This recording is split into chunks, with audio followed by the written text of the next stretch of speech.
Madam City Clerk, can you call the roll, please? Councilmember Crenshaw, Present. Councilmember Camarena, Present. Councilmember Marroquin, Present. Mayor Pro Tem Elliott, Present. Mayor Carter. Present. We got a quorum. Would you please join us in standing for the Pledge of Allegiance first? Councilmember Marroquin, would you mind Yes. leading us? Not at all. Hand over your heart. Ready, begin. I pledge allegiance to the flag of the United States of America and to the republic for which it stands, one nation, under God, indivisible, with liberty and justice for all. Please remain standing for the invocation from Councilmember Camarena. Father God, we gather this night before you, asking for your wisdom, your direction, God, for your protection, Lord. Help us, Lord God, to help one another, Lord God, and to just do your will in Jesus' name. Amen.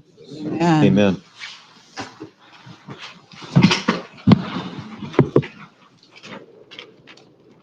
City Attorney, do you have a report from closed session? No, Madam Mayor, there's no reportable actions. However, is an addition to the agenda, and there's some movement of agenda items that the city clerk will tell you about. Okay, thank you. Yes, Mayor, we need to go ahead and add a presentation regarding the summer brochure as item 2A, and we need a motion and a second. I will motion to add item 2A. I will second. Councilmember Crenshaw,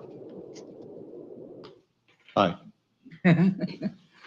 Councilmember Camarena, Yes. Councilmember Marroquin, Yes. Mayor Pro Tem Elliott, Yes. Mayor Carter. Yes. Motion passes. We're adding the item. And also, Mayor, we also have to add, we have to change consent items 4 to 15 to new business, and there will be items 6 to 17. So I need a motion and a second to add those items. I will motion to move those to new business. I'll second.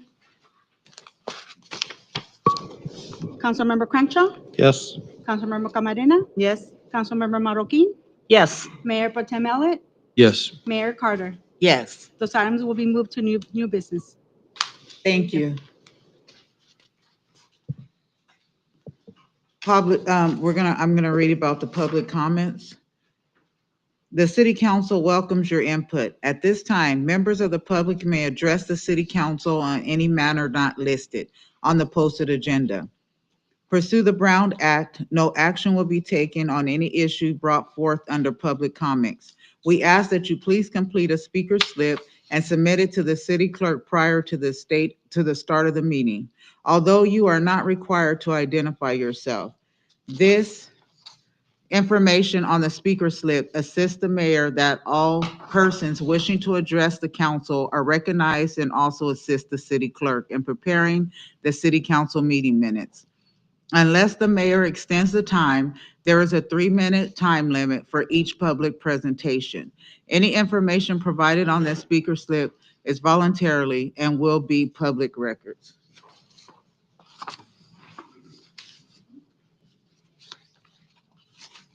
We do have one, Ms. Rose Holmes.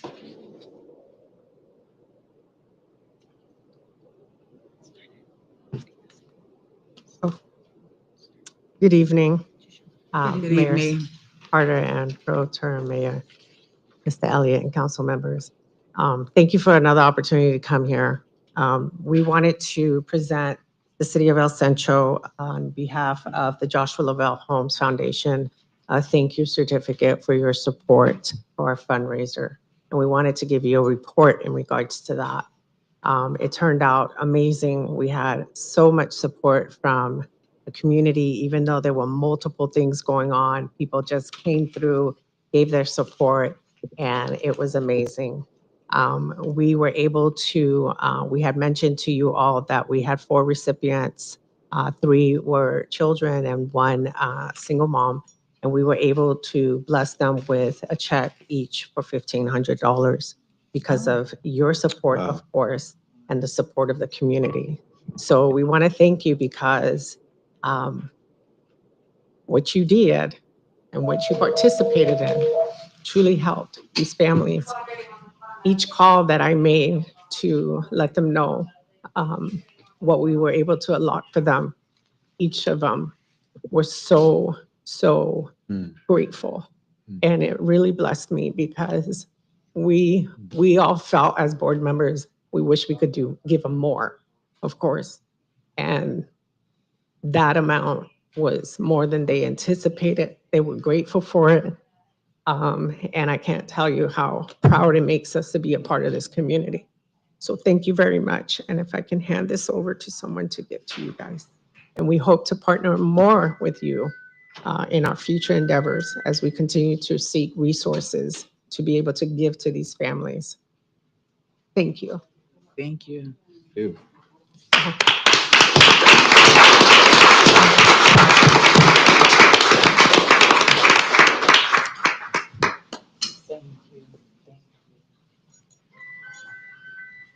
Yes, get a picture in here with you guys.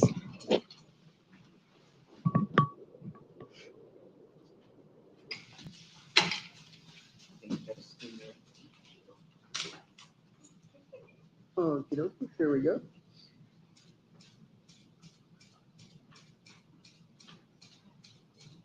Hold on, please. And we're done, thank you. Thank you. Yes. Thank you, thank you, thank you. Thank you. Thank you.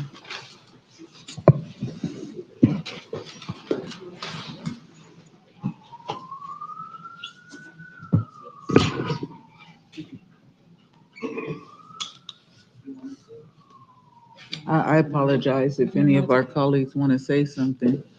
This is your time. We don't want them to leave and Yeah, not hear. I just wanted to say that I know that a number of us were able to attend, and it was my first time there, but to see how many participants and residents came together and to support what a worthy cause, and it was just a blessing to be a small part of that. And I thank you for what you're doing and how you're helping members of our community by giving back and helping them achieve their dreams and goals as well. So thank you so much for what you do.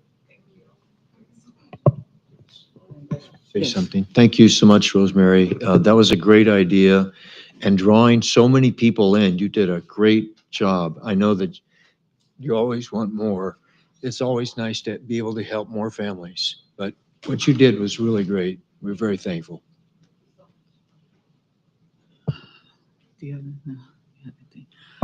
I wanted to personally thank you too. I get very emotional when I think about this because my sister also lost her son, and this hits home for us too. So I know that the grieving never stops because when we're behind doors, we always have the memories, and we're always talking about Darius, and we're always saying we wish he could have been here and his daughter could see him, So I see your granddaughter with you all the time. All the time. So you're doing a wonderful job by stepping in and just being that grandma and grandpa that child deserves and needs. Yes. So thank you. And I know that the grieving never stops, but you know that you always have a really good, strong heart right here with the city of El Centro, and anything you need, we're here for you. Oh, God bless Yes. her. That's hard. It's hard. Okay. I don't know. I guess it's candlelight dinner now. We didn't pay our power bill. Yeah, what's going on, huh? Okay, we're going to move on to the proclamation for the International Firefighters Day, May 4th, 2025. Whereas International Firefighters Day is a time to express gratitude and recognize the brave men and women who risk their lives every day to protect our communities, not only from fires, but also from natural disasters. Sorry, I had dinner work done. So I'm hazardous incidents and critical medical emergencies with courage and skills. These men and women serve on the front lines each day with courage and unwavering commitment to ensure the safety of the people and property. They operate under intense pressure and selfish determination. Consistently placing the safety of others before their own. Whereas the El Centro Fire Department professionalism, compassion, and readiness through its continued dedication, service excellence even in the face of evolving challenges, often entering dangerous situations to save lives and property.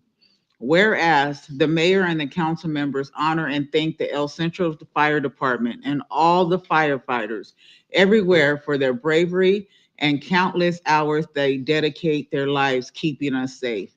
International Firefighters Day also firefighters who have been lost in the line of duty and thank them for their contribution and for serving this community. Now, therefore, I, Sonia Carter, Mayor of the City of El Centro, hereby announce this proclamation on May 4th, 2025 as International Firefighters Day.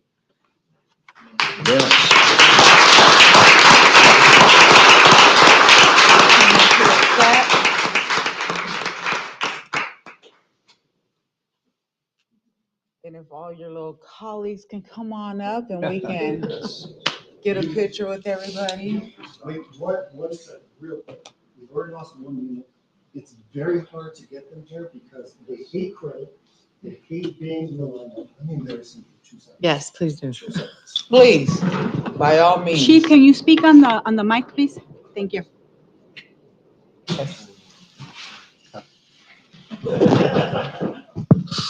Madam Mayor, City Council, City staff, on behalf of the El Centro Fire Department, we are honored and we're grateful for this. Like I said, it's just an inner trait of a firefighter. You hate to be in the limelight. You hate the credit. When there's a camera or a press around, they go running. They're firefighters. That being said, they're not just firefighters. They're EMTs, paramedics, running calls 24 hours a day. You just saw we lost one unit. They're hazmat technicians, hazmat specialists. They're rescue specialists. They're the jack of all trade. Probably the jack of all trade, that's one of those qualities, one of those roles that I think as we get older, we really embody and we really appreciate. We're the ones that people call when they don't know what to do. We have the answers. We're the problem solvers. I'm proud of them. I know the city's proud of them. I know you're proud of them. Thank you. Oh, thank you.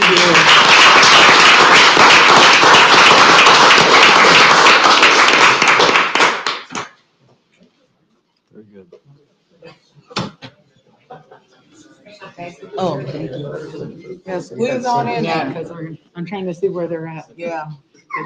Step on up, Mike. I'm here.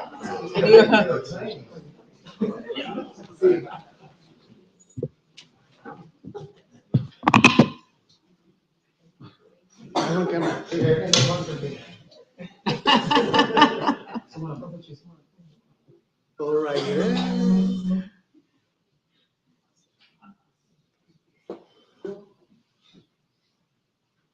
All right, here we go. And thank you.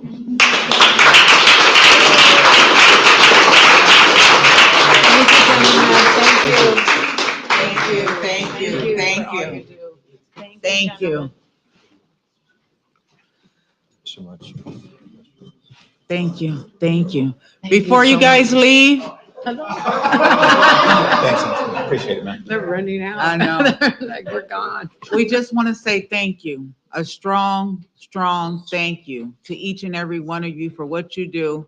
And for those that are not present, please send the love from the city council to your colleagues. If anybody else has anything that they would like to say. I do. So this is always difficult to recognize firefighters from our career.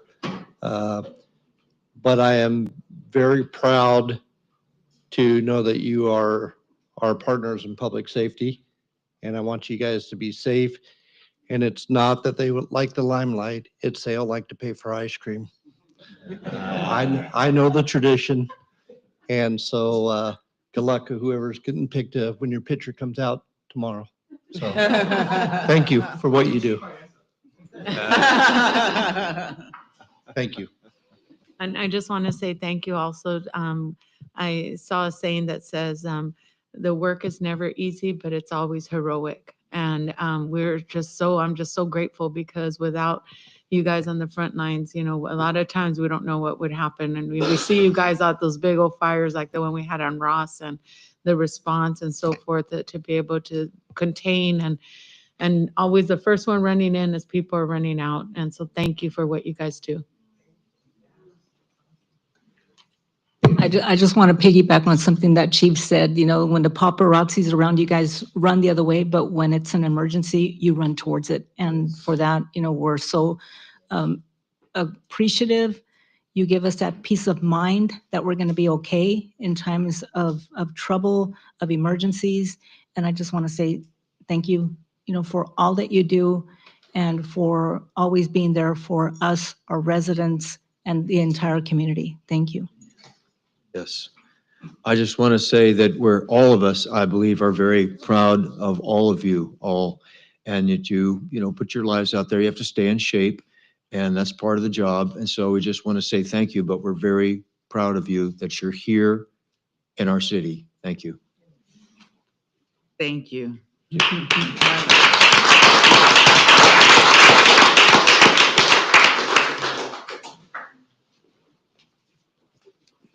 Now, the city of El Centro would like to do a recognition. Dr. Tom Take, Teacher of the Year, CUHS District. Wow.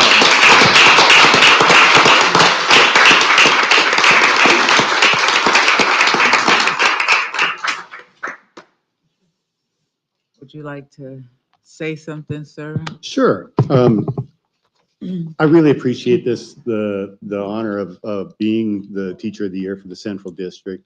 It means a great deal. And, the reason I'm the Teacher of the Year is because I've got great students. And they create really, really wonderful things. And I've always kind of held, that I don't like giving students a lot of busy work. And like in the arts, I kind of refer to it as like, those refrigerator pictures that, your kids bring home, you put them on the fridge. Well, those are nice, but, I want them to make things that they're really proud of and that change things and that do things. And in the last few years, I've really had the opportunity to work with kids in audio engineering that they're doing just really amazing things. We're producing podcasts that are on our radio stations here. We're going to be doing something with KPBS that would be dropping this fall. And, it's just been a really, really blessed couple of years for me. So it really is all the students and really supportive administration as well. So thank you. Could you come up, sir? We would like to take a picture with you. Can you read it? Read it. Oh, I'm sorry. I got ahead of myself. They started clapping and I didn't even get to finish reading it. Sorry. In honor of your dedication to indicate music education and for empowering students to find their voice, their beat-making podcasts and audio productions. Thank you for fostering creativity. Your dedication to your students is truly admirable. Thank you. Yes. Sorry about that. Appreciate you.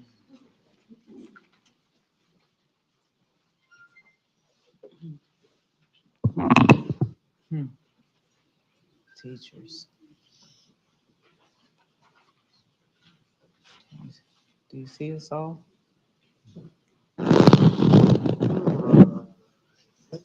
Picture time.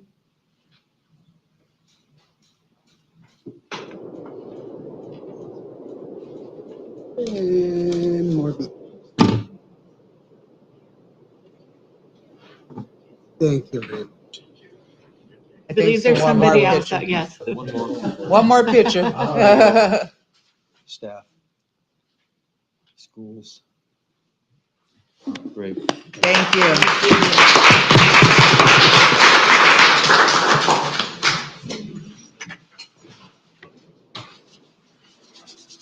And I won't want to start, I'm going to give my colleagues a minute to talk as well. But I want to start by saying that I know the insights of what a teacher does. I was raised by a teacher. My mom was a teacher for 30 years. And it goes way beyond the classroom. A lot of stuff they take home with them. A lot of stuff they have sleepless nights because they're worried about these kids because they get to know the inside of their home lives. My heart goes out to you. I know you put a lot into this because I lived it. So just keep on keeping on. The kids love you, they appreciate you, and thank you for all that you do. Anybody else would like to say something? I would just like to echo that by saying thank you for dedicating your life to our future, the children. And sometimes you may not even realize the difference you make by just being kind to them, because we don't know a lot of the home lives that they're experiencing right now. But for you, I know that you're able to see something in them and bring that out in the projects that we spoke about earlier, and to give them hope that there's a direction and something else that they can attain and reach for. So I know it sometimes may get, like in any other job, we get discouraged, but when you see that one shine, it makes it all worth it. And thank you for bringing out those stars and the students that you serve. Dr. Taki, I had the opportunity for about 3 years to teach as a CTE instructor for a high school. And my first year, I had 120 students in 4 different classes. And I asked myself, what the hell am I doing here? Why am I, I've had my 5 kids and all that. But it was the end of the semester, the end of the year, did I realize the impact. And a lot of it had nothing to do with the subject matter. It had a lot to do with the delivery. And I'm sure that that's what has catapulted you up. And so we really appreciate you. Thank you. Yes. I've had a few bad teachers in growing up, and I've had some regular, fairly good teachers, but only a couple of great teachers. So they make a huge difference. So I want to thank you just for your investment into kids' lives. Thank you. And Dr. Taki, as a CUHS graduate, I'm proud of you for being named Teacher of the Year. I work in a school, but I'm not a teacher.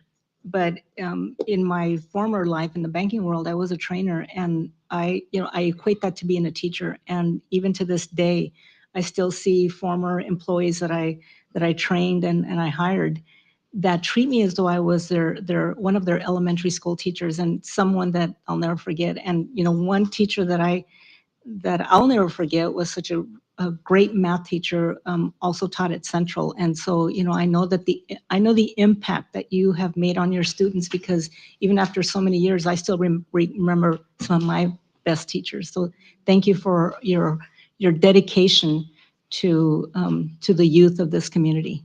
Thank you. Thank you. Thank you. Thank you.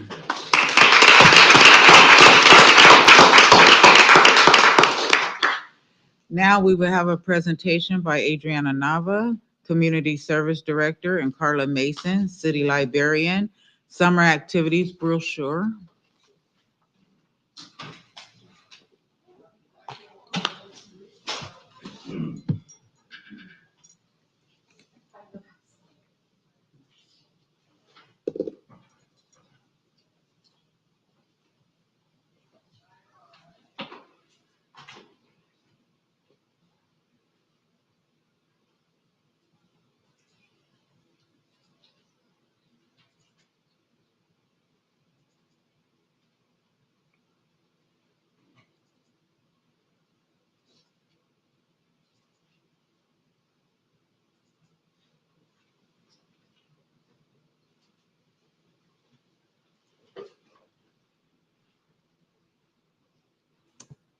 Yay, finally it's here.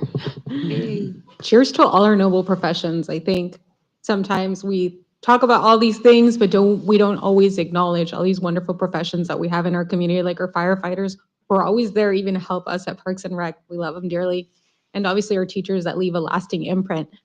This is the introduction to our summer brochure, and I'm asking Miss Carla and Gustavo if they could stand up here with me. I'm only going to say a few words and then I'm going to pass on the baton. Emilio has helped us tremendously on this. We get together, all of us, and work on this Summer Recreation Guide 2025 that is loaded with a ton of information. This year, our theme is playcation. You don't have to leave El Centro to have fun and have a vacation in your own hometown. We have a ton of amenities, a ton of facilities, classes for all age groups. We say Parks and Rec cradle or grave, and that sounds awful, but really we offer services from 0 to 5 all the way to 65 plus. And so we are here to assist the entire community, and we're just going to briefly go through it. I'm going to leave this to Gus, but there's information on the city council, there's information on our staff, all the phone numbers people can call, and I'll defer to Gus, and then we'll go through the different sections of the different things that we're working on for this summer. Good evening, Mayor, Good Mayor Pro Tem, and evening. members of the council. My name is Gustavo Ibarra. I am the Recreation Supervisor here for the City of El Centro. So I'm going to go over our wonderful summer program and pretty much all the programs that we have that we're going to be offering to our community this summer. Our staff really work hard on putting this together. So I'm really proud of all of my staff, all the staff at the community center, at the MOK, but also to mention, I know Emilio's back there. Thank you so much, Emilio, for helping us put this program together. All the flyers that he has helped us. And so we're really excited to present these programs to our community.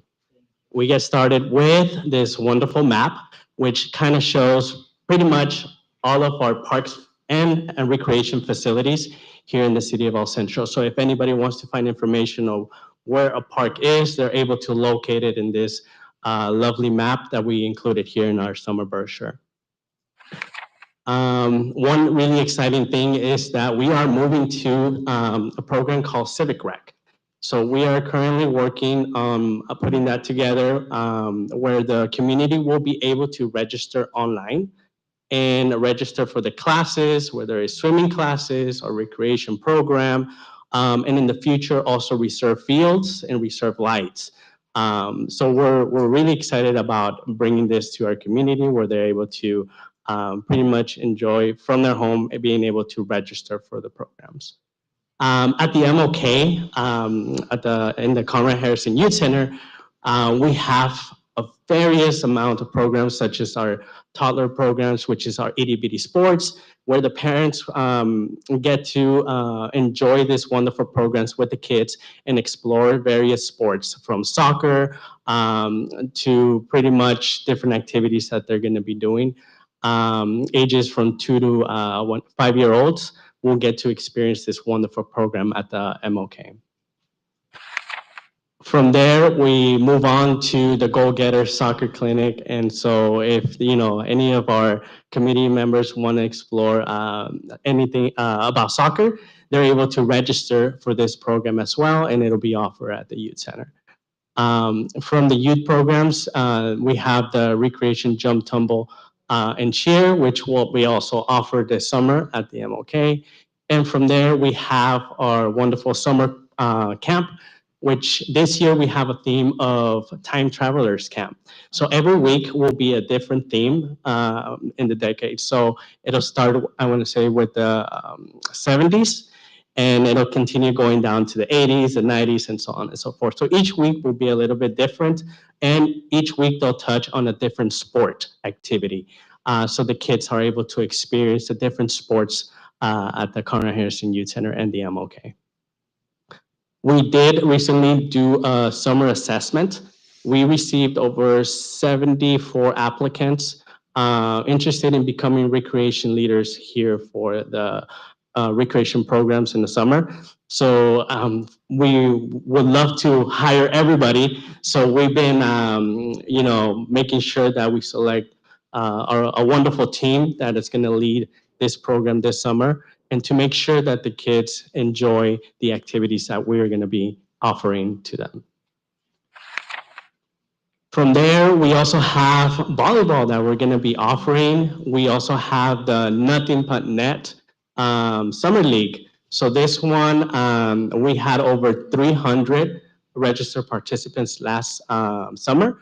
So it's one of our big summer leagues that we have where the kids are able to pretty much learn the basics of dribbling the basketball, drills that they do in basketball. And so we have amazing coaches that some of them return year after year. And the kids love them. They love to hear that they're coming back. So this is one of our big programs, and we're excited to make sure the community knows that we're going to be offering it again this summer.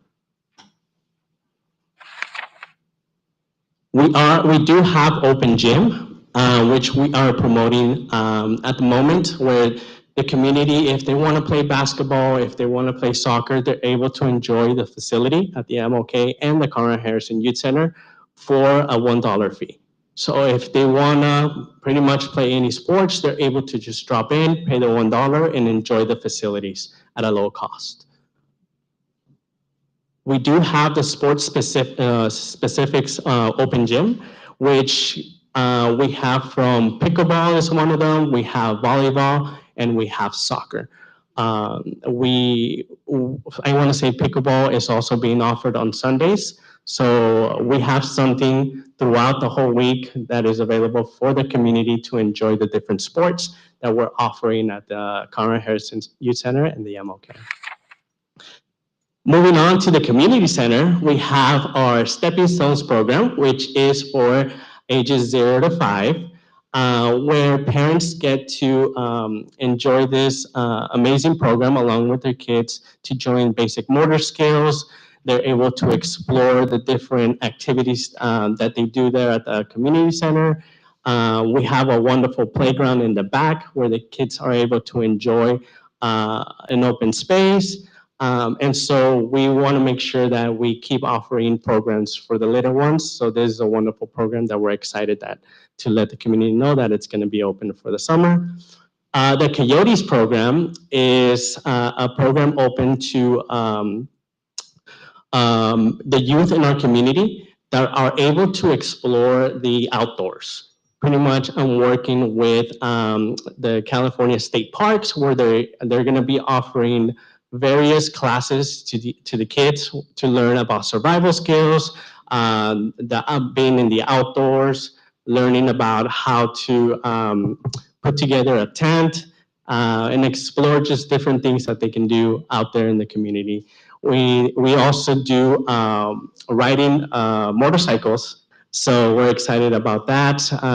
So that'll be with the Coyotes, and they're able to register at the community center. Melody Makers Camp, calling out all the music players, everybody that wants to learn about music. We are going to be offering from piano classes, vocal classes, and guitar classes at the community center. So we're really excited about offering those to our community. And then we have our YALS program, which is Youth Attaining Leadership Skills. So this one is a really nice program where we invite freshmen, sophomores, and juniors to register into this program, and they're going to learn how to create a resume. They're going to learn various things that are going to prepare them for when they either turn 16 or are able to apply to a job. They're able to use what they learn in this program towards that.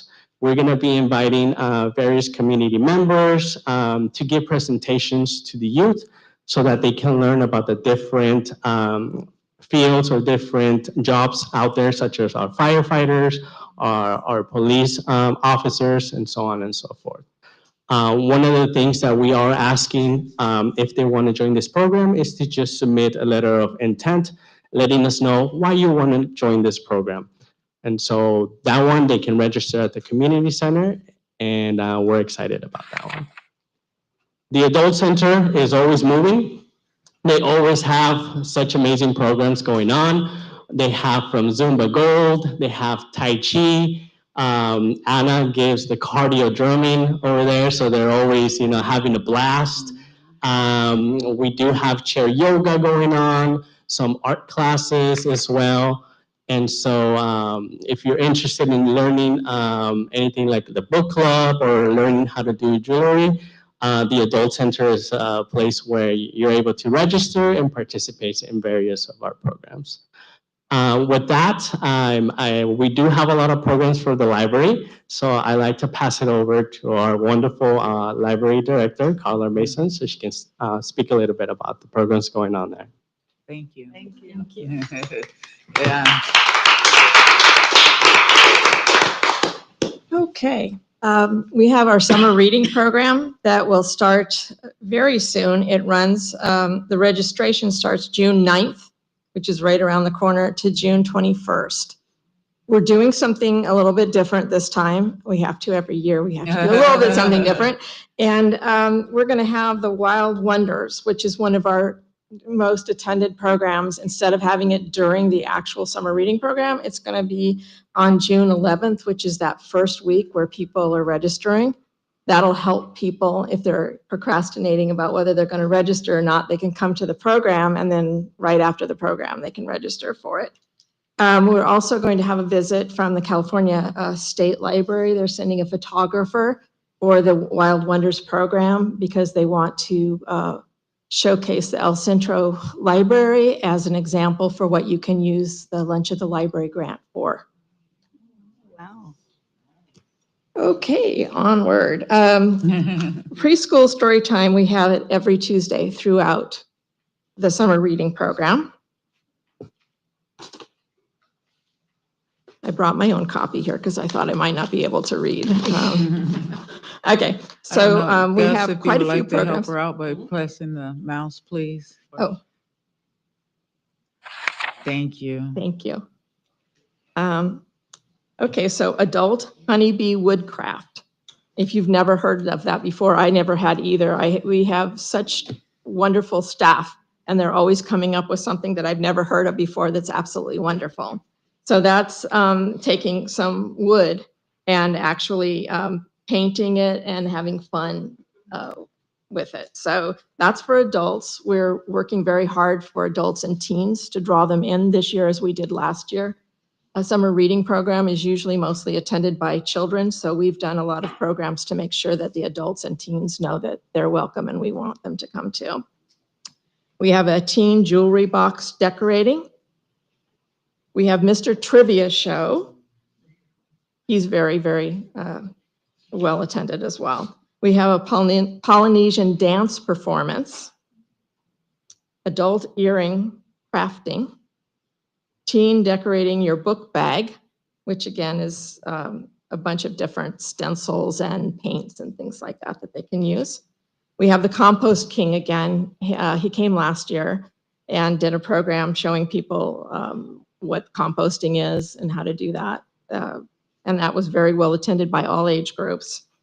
And of course, we have the fire department doing their obstacle course again. It was very well loved by the kids. They didn't want the fire department to leave, so they're doing it again. We also have school age customized sunglass crafting, which is exactly what it sounds like. You craft on your glasses. We have the adult pressed flower lantern, which is also something I've never heard of before. And it's mason jars that they're putting pressed flowers and things like that on. Gorgeous.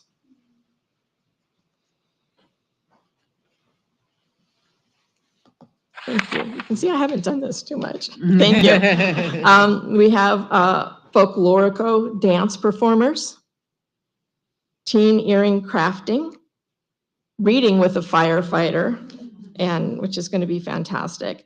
And when they do this, they bring their fire truck too, and the kids go nuts over that. So we have Three Little Pigs, which is a puppet musical, Sherlock Home Run, which is a whodunit puppet musical, school age bracelet making, adult book folding, which I'd never heard of before, and it's just absolutely fantastic. You take the books, the inside pages of a book, and you can shape it into something like a butterfly or something like that. Oh, wow. It's gorgeous. Yeah. Then the teens crafting as well. I did it myself. We We have a reading with a police officer. And that's always fantastic too. I love having the police officers and the fire department at these things because then they get to talk to the community and the community gets to see the humanization of them. And it's a wonderful gift, I think. Then we're going to have a Lego building party. We have Harry Potter and the trivia tournament, which I love Harry Potter. So I'm imagining there's going to be a lot of people at that. But unfortunately, I don't get to go for the prizes. We'll have the school age ceramic piggy bank painting.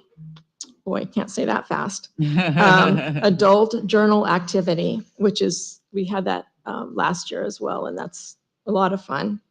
And we're going to do the teen journal activity. We have Dippity Duck that comes every year. Oh, okay. I went too far. I was so excited that I figured out how to do it. We have fun games and a magic musician. We have STEAM show, police department obstacle course, school age decorate your own hat craft, open activities every Friday, which is puzzles and bingo and various activities that we have. Adult and teen end of program party, and they get little prizes and things like that for their participation. We have a story time end of program party, which is the same kind of a thing where they get prizes, and school aged end of program party. Then we have the lion dancers, which are fantastic if you've ever seen them before and well loved in the community. So then we just have a reminder about the zip book program.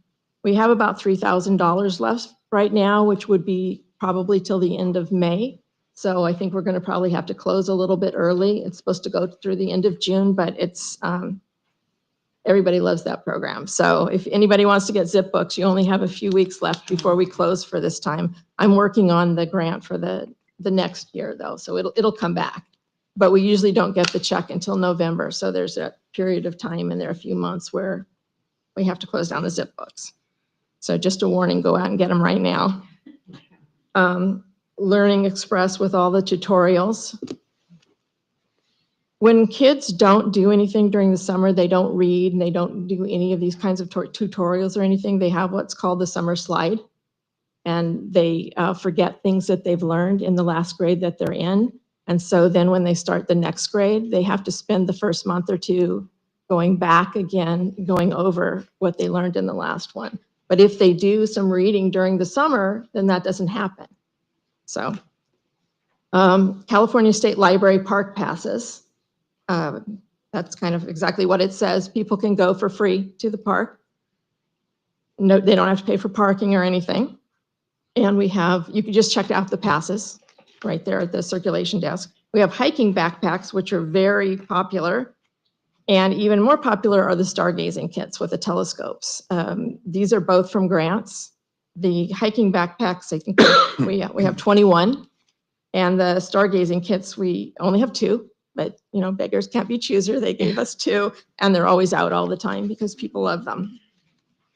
So that's just a little glimpse into the summer reading program. All of our presentations that I mentioned on Wednesdays, like the Wild Wonders, those are all part of the grant that we received, which was $15,709. Wow. So we use that money for the presenters, for the programs, and we also buy books so that families can start their own home library.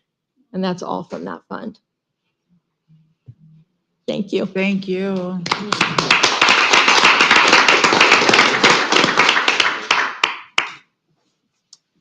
As it relates to the Aquatic Center, we have a ton of programming. I won't go into all of the details of the different programming, but as you know, we're having all the schools also at the facility. And then we're also helping out our neighbors to the north. Their pool is not operational, so they'll be coming to the El Centro pool through the busing system. So we're excited about that. And then at the next council meeting, you should be seeing an application for a fee for reduced swim costs for some of our residents who may be of greater need. And so we're working on that, and we're excited about all of the programming that we have at the facility. There's a ton of information about the fees, the various age levels and groups associated with swimming. So we have a little chart for the parents as well. If you don't know what needs your child has, it should assist you so that you can enroll them. And moving forward, you can see that we have a ton of programming scheduled at the facility. As many of you saw this last Saturday, the facility gets really busy during the summer. We have all the lifeguards on deck, and we're excited about summer. Every summer is a new opportunity. This is one of our most popular programs that we work actually with the fire department and AMR, the junior lifeguard program. And we're also seeking grants. We received an LA 84 grant, also a Red Cross grant. And so as we move on those, it assists us with our personnel costs and also with reducing the fees and also free swim lessons for many of our kids. So we also have our Wave Runners program, which is a recreational swim league. And so we compete with different cities and they practice out of the aquatic center. So there's a ton of activities programmed for the facility and just throughout El Centro. We're also promoting our other recreational leagues that use the facilities. A lot of parents ask us, oh, how do you sign up for soccer? How do you sign up for this? So we're including them as part of the process. And then lastly, through our foundation, we are having an indoor cornhole tournament. And so we invite everybody to attend. We use this as a fundraiser for some of our programs. And then also we've included our phone numbers here for the different departments in the city. You know, how do I get a hold of CR&R? All of these. So it's a resource guide for the community as a whole, and also a way to advertise our future special events and then our new facilities as well. So thank you for listening to this presentation. We're really excited about the summer, as you can see, and there's a lot to do. I think people think, oh, there's not much to do. There is a ton of opportunities, and that's why we wanted to bring this before you, to show you all the things that we can offer as a community. Yay.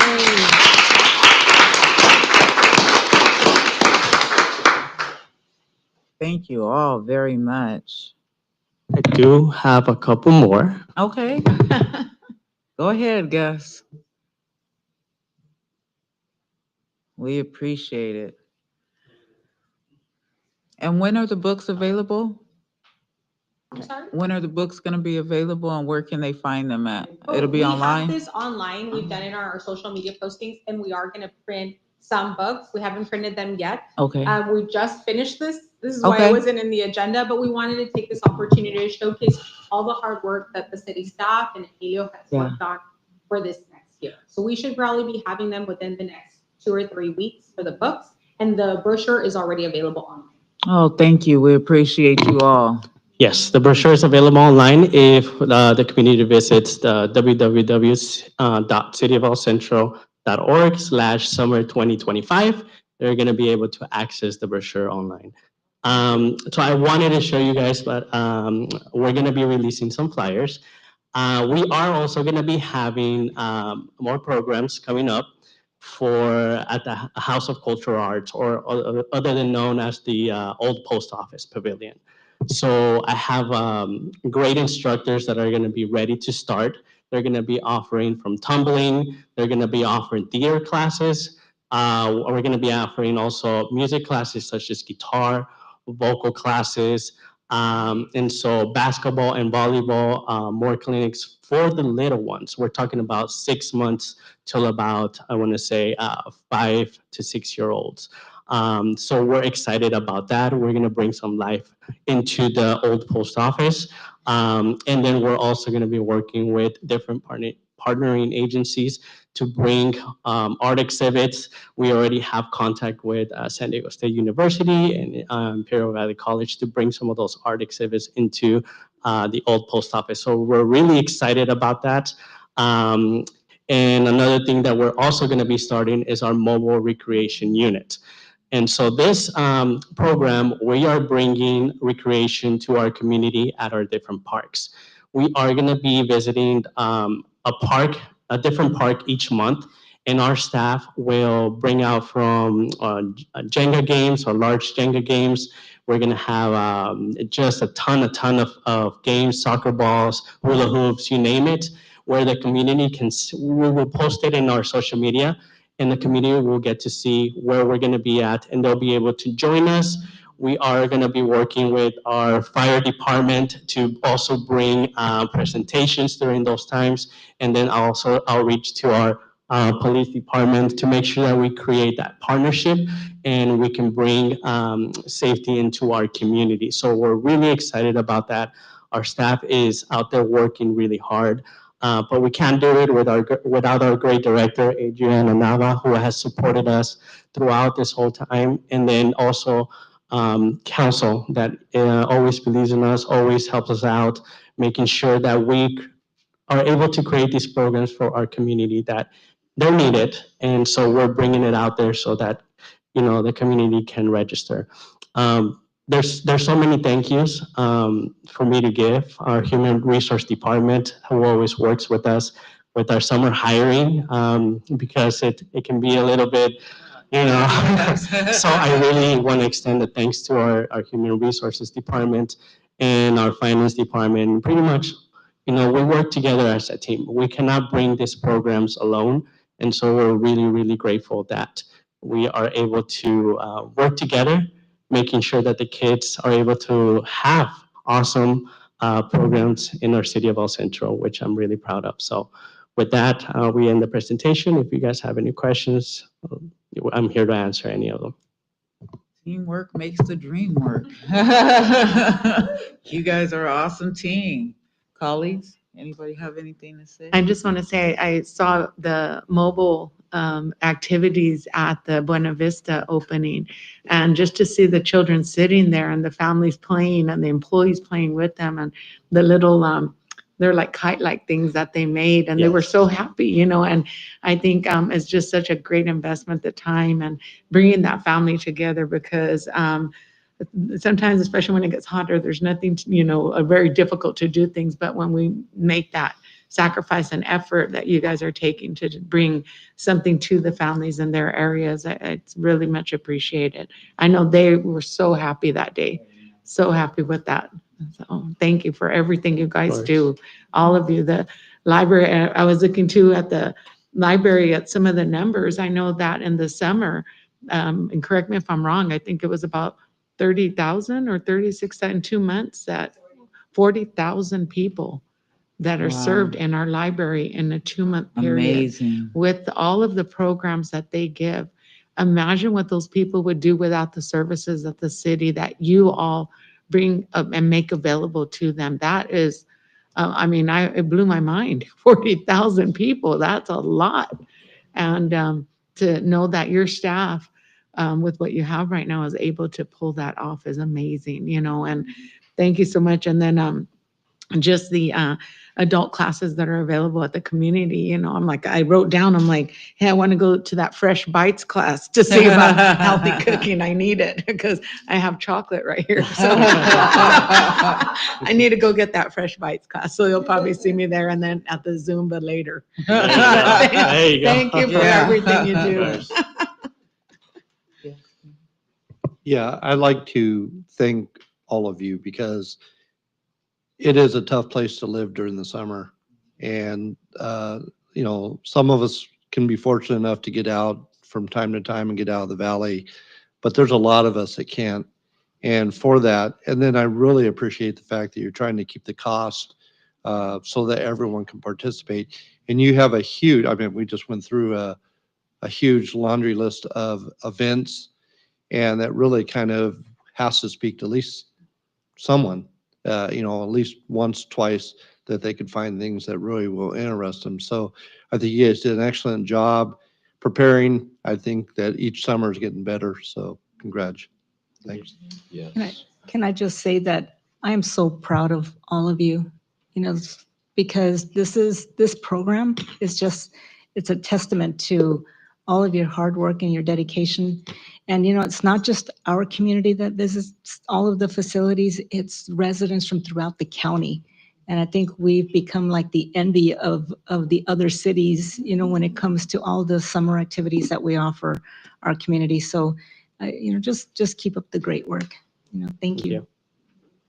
Yes, we really appreciate what you're doing for kids and families, especially kids that maybe can't afford to get out of the valley, like Mr. Crankshaw said. So thank you for your dedication to these young people, these kids, our future.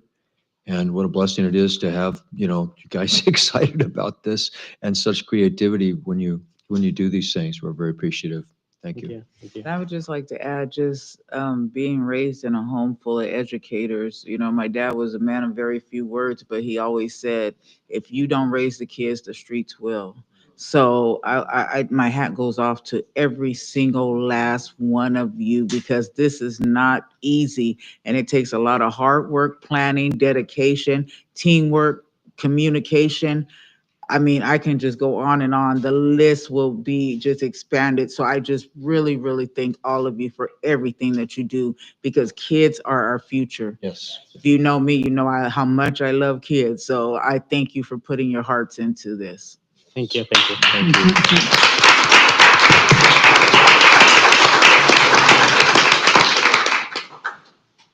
you. Move the tears. Now we move on to the consent items, agenda items. May I have a motion and a second to adopt the consent items 3 to 4, please? I make a motion to adopt the items 3 and 4. And I will second. Yes. Madam City Clerk, can you call the roll, please? Councilmember Crenshaw, Yes. Councilmember Camarena, Yes. Councilmember Marroquin, Yes. Mayor Pro Tem Elliott, Yes. Mayor Carter. Yes, Motion passes 5-0. thank you. Now we have a public hearing. The public hearing is regarding a summary nuisance abandonment and special assessment to collect such costs. And this is a presentation by Mr. Angel Hernandez, our Community Development Director.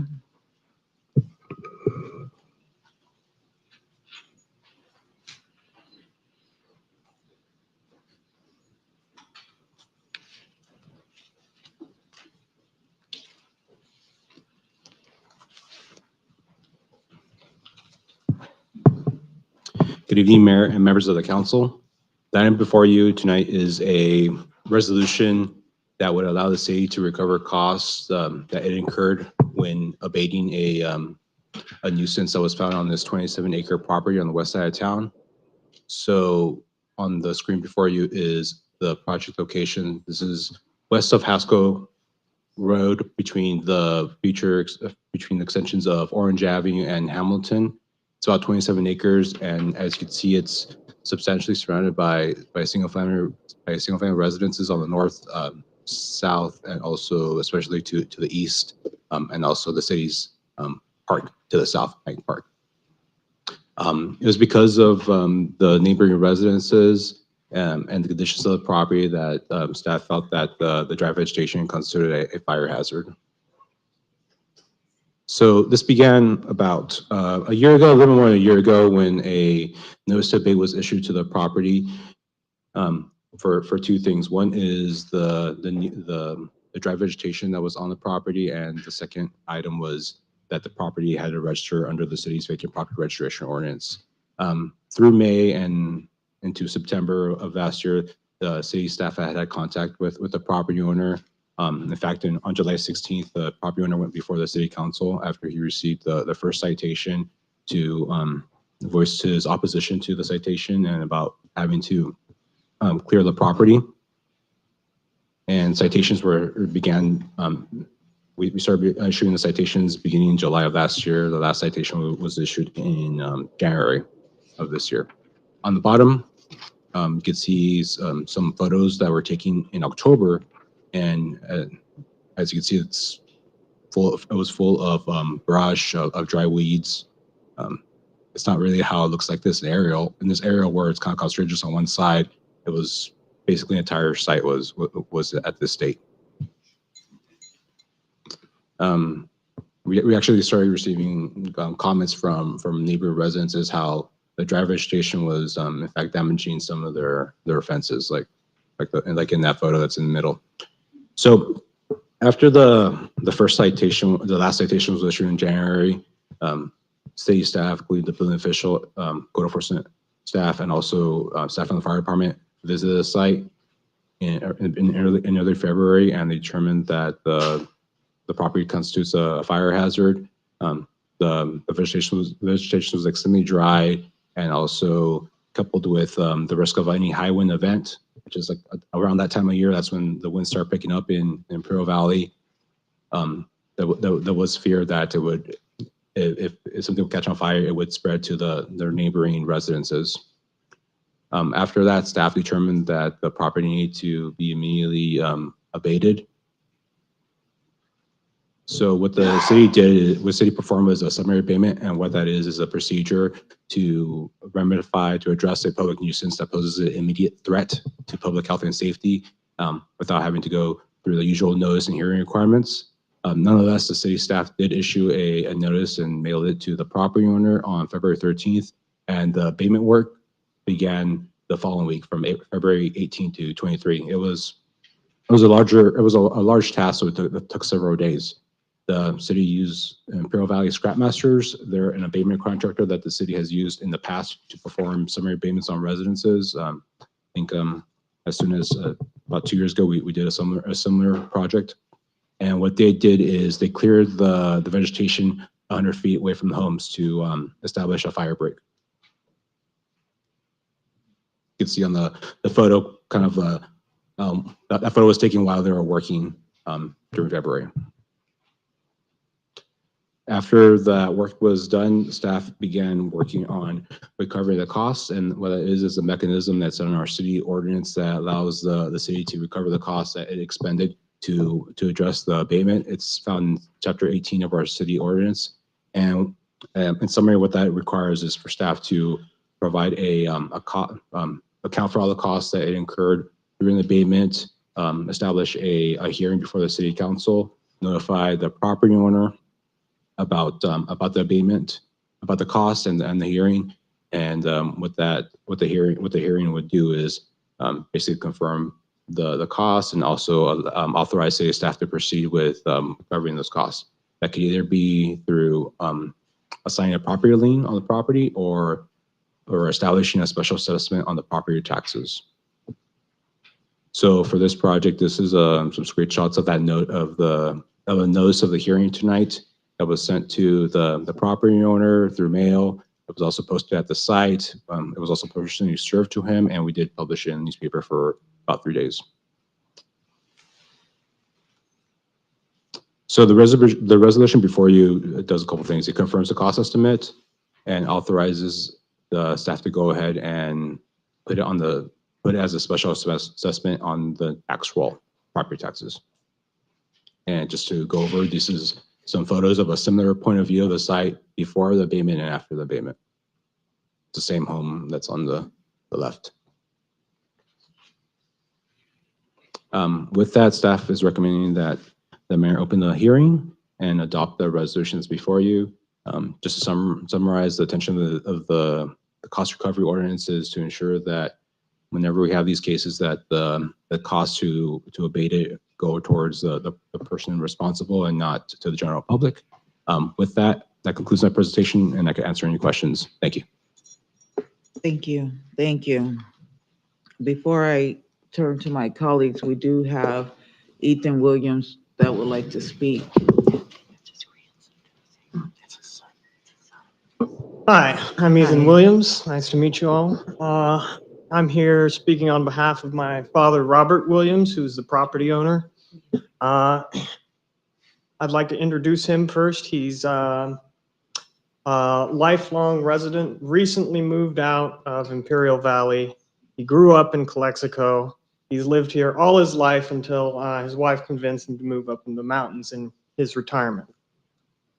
And when he was retired, he worked on the County Board of Retirement for 20 years. And now, at the moment, his main source of income is fixed income retirement from Social Security. So he's not a wealthy man. This abatement in the amount of nearly $20,000 is a huge hit to him. It is a significant financial burden. And for that reason, while I have numerous objections to this resolution, I would like an extension to the hearing date to find legal counsel willing to represent us. We spoke to 5 lawyers already, and none of them, for various reasons, have wanted to represent this case. Most of them cite inexperience with the municipal codes. Some of them had conflicts of interest because they had worked for city officials in the past. So I'm just asking, before I try to argue our case, that we just extend the date of this hearing until we can find legal counsel, or at least gives us some more time to find legal counsel.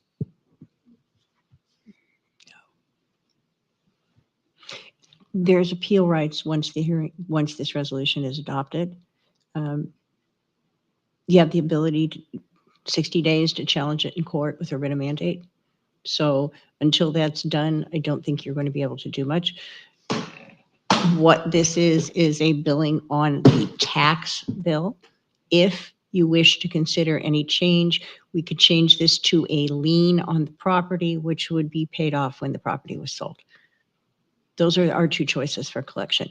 The amount of money paid here was the approximate cost that if this property had been cleaned in this manner, abated in this manner by Mr. Williams, it would have cost. It constituted a fire hazard.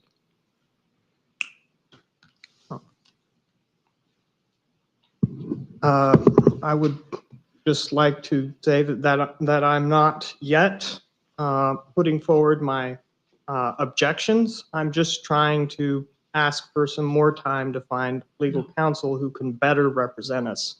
I'm not a lawyer. My dad's not a lawyer. We don't have a lot of experience with municipal code either. And that was our city lawyer that spoke. So I will turn to my colleagues to have, we were given 2 options of what we can do. So I personally, I can understand the situation that you're in. Our responsibility is to the city of El Centro and to our residents. And given what just happened in California and fires, we take that very seriously, obviously. It sounds like you do have, this has been dragging on for quite some time. And I know you want to speak, but just if I may. And that there's an appeal of 60 days beyond. I think that $20,000 is a lot of money for an abatement, but we needed to do it. It wasn't if, it was going to be done. And we certainly went through the entire gauntlet of what we should have done to give you notifications and stuff. One of the things I would see is what you prefer as far as tax or lien. And knowing that you still have an appeal, if you have 5 lawyers that haven't taken your case, we don't have anything that says number 6, 7, or 8 is going to. And so if you have a 60-day appeal, then that might be something I would definitely take in consideration, because $20,000 is not going to make and break at this time. What works best for you? But that property is a valuable piece of property. I don't know what you have as owed or valued or any of that, but if it's not something you can pay through a tax, is it something that, that later on when that property gets sold, if it gets sold, would it be, we put a lien on it? And that's our options if I When is your next court date? Those are your options. So- We chose tax roll collection So- because, excuse me, this is a relative, in terms of some of the liens the city has done, this is a relatively low amount. The entire property was not abated because the fire department and code enforcement together made the decision to try to keep this to the minimum amount, which would provide fire safety. So I chose a property tax, a property tax payment because it was quicker for the city. It can be changed to a lien if when the property is sold, this lien will be paid. If for some reason the property was tax defaulted, it will be paid by the county at the time that occurred. I understand. But you wait until it's sold for your payment. I understand. Yeah. Okay, Councilmember Camarena, do you have? I'm just gonna echo what what our attorney stated, and what Councilman Crenshaw stated, that it appears that all the correct actions were taken and that there was communication at this point, and that there are two options available on the appeal process. So I would definitely take advantage of the appeal process as we move forward. Councilmember What was the Marroquin? last, say the last thing again? That I would definitely take advantage of the appeal process as we move forward. I believe Betsy said 60 days. 60 days. Councilmember Marroquin? Well, Mr. Williams, your dad has been here several times. Okay, he's been in our chambers several times, and I know that even when he received the initial notification, he was here. Okay, May I speak? Sure.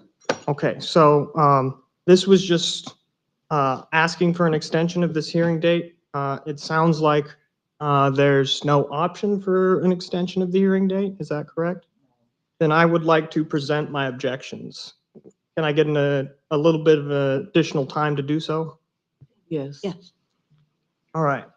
So my first objection is on legal grounds. I have here the relevant section of section 18. So first is Division 2, the abatement procedure. And then we have Division 3, cost recovery procedure. Division 3.1, which is,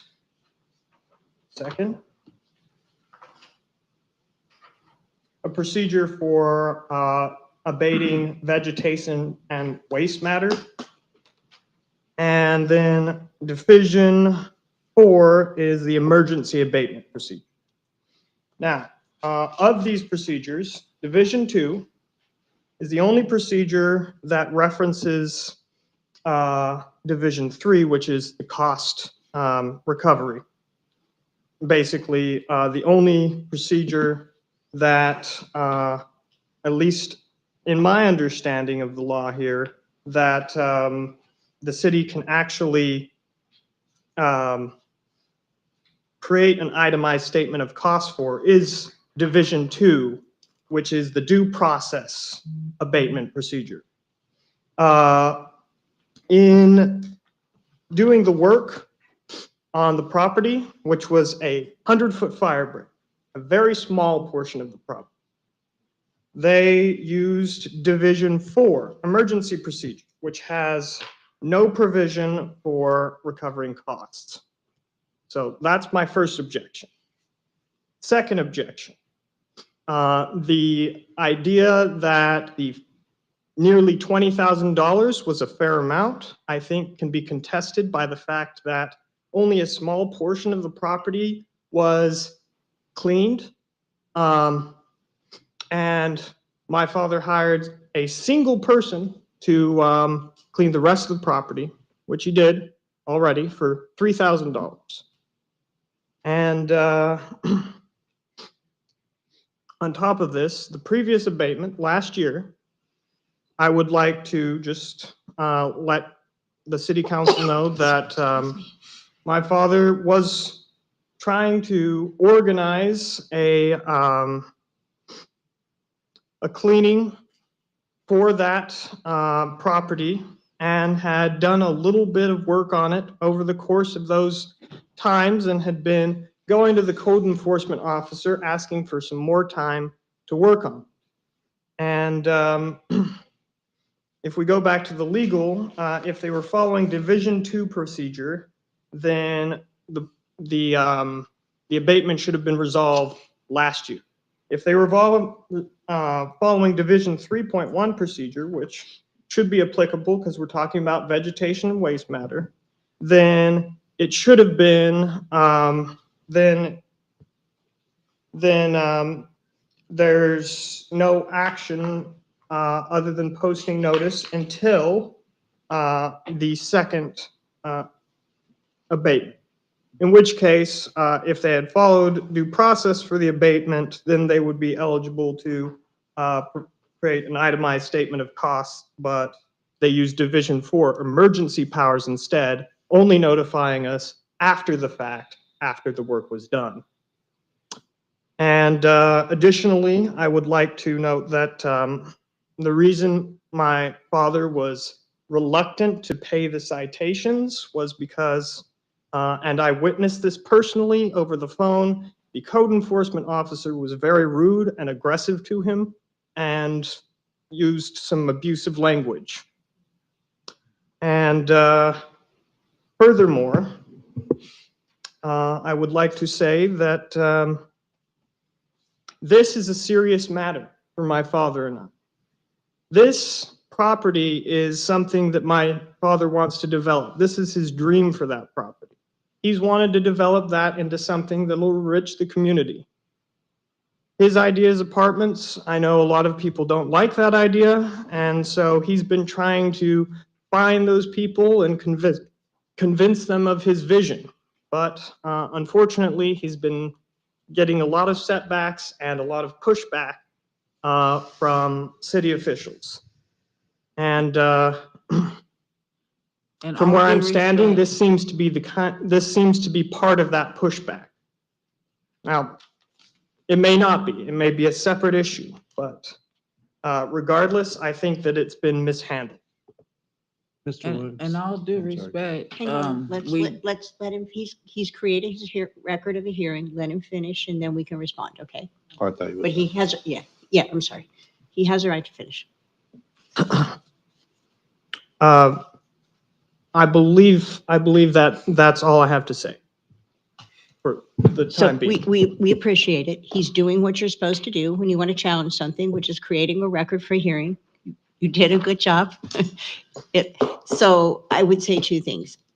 We've done this process a lot. I stand on the process we did. I'll say two things. I'm positive that code enforcement did not contact Mr. Williams, and if they had, they were in no way rude. And I don't believe that the city has been in any way obstructive to any type of development. So those would be my two responses, legally speaking. And if a challenge moves forward, we'll look forward to resolving it. So then, legally speaking, you would agree with me on the reading of the divisions? No, and that I don't agree with you on any of it, but I think you made a good presentation of your case. I do have a question, if I may. yes. Mr. Williams, how long have you owned that property? I am not the No, owner. no, but I'm Mr. Williams, so. I'm. Yeah, go ahead. I have to go back. Just ballpark, how long have you owned the property? Are you aware when Lewis Holmes was here Yes, and when they were yes, developing? yep. Okay. I believe that at that time, they purchased one piece of property, and the owner of the next two pieces of property were interested in fighting it. Mr. Williams, can you speak on the microphone, please? On the microphone? Please, thank you. Their properties were owned by a family, so it wasn't like it was different people. And a realtor came back to me and explained what was happening. And it sounded like a opportunity because the people, Lewis Holmes sounded like they were going to go ahead. That's before they got into trouble with their cracked foundations and such. And so I bought the property. And just for sake of time, was that in the 90s or when was that? I'm telling you what I remember, but I don't remember what year it was. It doesn't Sorry. have to be the year. I guess let me move on. It's been a while, Correct. a And long in, while. and in the period of time in which you've owned it, I would imagine over that time, you've had to abate that property yourself multiple No, times. I was planning to, Yes, yes, we have abated the property multiple times. The weeds are a recurring issue, and I personally have been the one to abate them Gotcha. more than once. Now, you said recently that you just had it, you finished off beyond the 100 feet for, when was that? That was, when did he finish work? It was very recently, within the Yeah. past couple of weeks. couple Okay. of days, really, yeah. And obviously, probably for an extra 1,000, you would have had the entire property done for 4, That is correct. but you didn't. And unfortunately, if you look at the breakdown, what you did is, and you did do a great presentation, but you're appealing, which is, you're right, but the breakdown is, if you saw what they were charging for the abatement and then the administrative fees, that's the breakdown of the cost. We have to go out to an outside vendor. They don't charge what they would charge a property owner. So anyhow, again, I think it's Are you telling me down. that it's, are you saying that the city, it's fine for the city, I'm sorry, You're okay. to go to any kind of dealer that would give you what kind of deals they'll get it, and you don't. No, I'm just saying that we had to abate it. And so I think I mean, at this there point, are- you're what I'm saying going is back there- to, we were giving you the option of which way you might want to learn. We have a recommendation from our city attorney of I didn't get the assessing a option. tax to it. That's our recommendation. I was kind of just curious about, this is not just something that popped up. This is something that's been ongoing for decades, so. That is correct. It's been ongoing for decades, but I would like to mention that up until recently, in the past few years, we have not had issues with the city like this. This constant, antagonism has been a recent development. What if your dad lived at the house that the brush was up against, and his house, If you unfortunately, can speak up into the mic, I'd appreciate it. I'm sorry about that. If you were living in the concerned homes that were in the risk, you would want that brush abated. Yes, and I talked to people in those homes. I talked to one of the central people in that area because people were dumping stuff. In fact, it was. Yeah.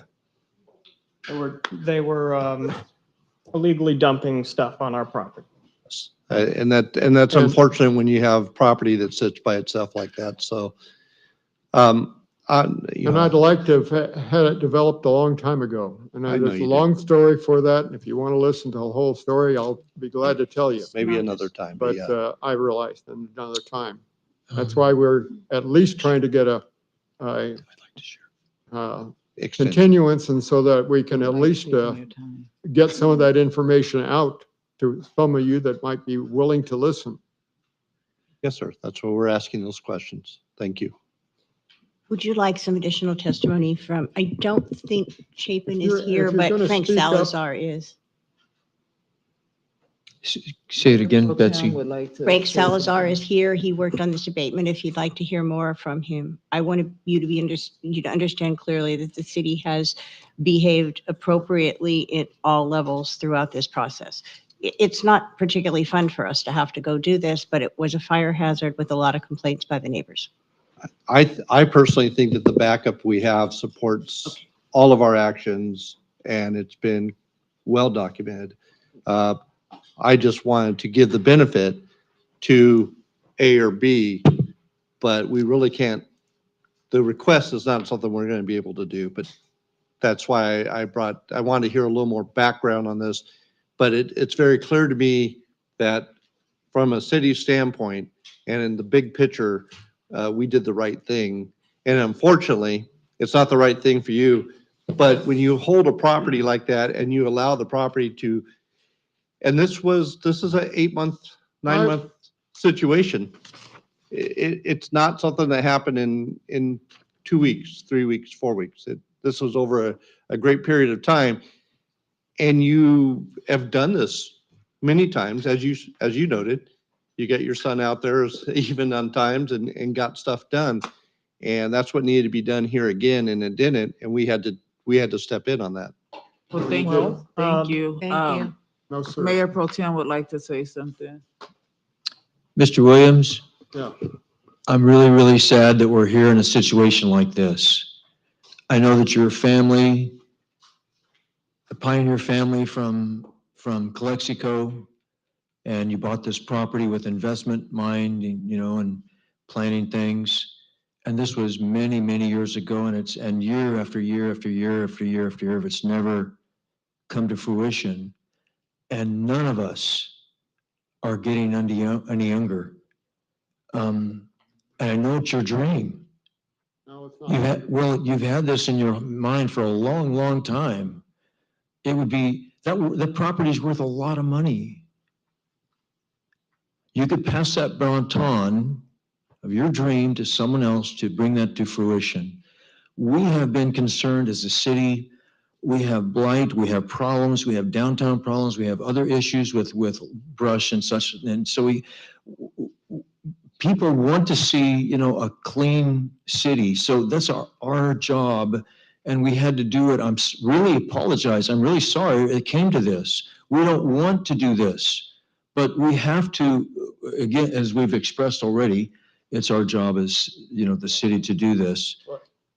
So there's not much we can do.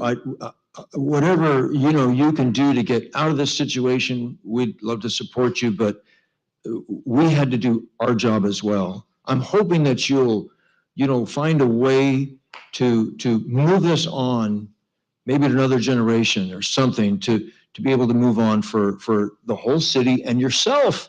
Listen, you don't need to be, look, you're not going to live forever. You don't need to be fooling with this for the rest of your life. You ought to be doing some, things that you enjoy more and with your family and all. Well, let me interrupt you to say that I did find that I was in a position where I could develop it, and not with my money, but with a investor that was interested in doing it. But I wanted to try to take the burden off of the other property owners around there. And that was where I made my mistake, becoming up to people here in the city. Yes, well, we appreciate that story, because we've all heard that, and we appreciate your concern and your good intentions. We all recognize that, Yes. and we applaud that. And we really are heartfelt, but we just have to stand behind what our lawyer is suggesting. And we just have to make a motion in a second, and we have to move forward now. But we thank you for your presentation. So I would like to add one more thing. One of the things that was mentioned here is that that we didn't take care of it, and that the city had to come in and take care of it, and that it had been just sitting there for a while. But I'd like to point out that at the height the tumbleweeds were at, we're talking like 1 to 2 months of growth. So we're talking about tumbleweeds that recur month after month after month after month after month, especially after rains, especially after. We had a lot of rain this last year. And so it's just a simple matter of when we clean it up, it comes back. When we clean it up, it comes back. When it clean it up, it comes back. And at any point, you could have decided that this emergency abatement was the right course and could have blindsided us with it as you did. And this is just a situation that's going to keep happening, whether it be us or the next property owners or the next after that. Well, we thank you. Thank you for your presentation. May I get a motion in a second, please? You need to close the public hearing first. Oh, I close out, this would I close this public hearing and bring it back to the city council, which they've already given their comments. So now we will move to a motion in a second, please. I did You want to have make something else to say? Yes. First, no one likes being called by code enforcement, but this is the first time that I've heard that claim about using abusive language. I've spoken with Mr. Williams, the first time he's ever mentioned that. So I just want to make you do not say that you should. That's the first time he's ever said it. And regarding the costs, I just want to kind of make it clear. The council members kind of brought it up, is we use an abatement contractor. He's a licensed demolition contractor. He disposes of the vegetation that gets cleared.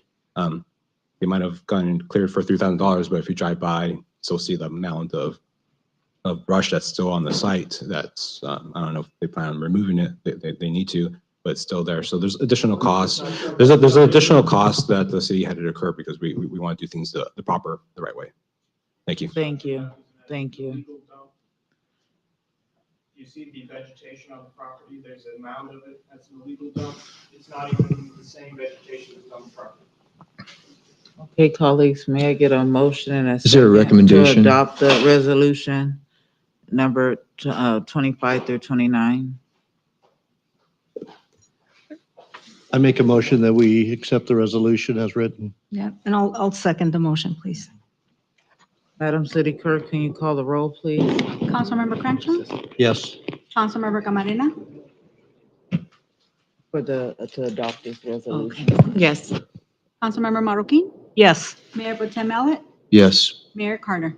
Yes, Motion passes 5-0. thank you. At this time, we move to new business. This is the new addition that was added to the new business. The presentation would be by Ms. Liz, our interim finance director.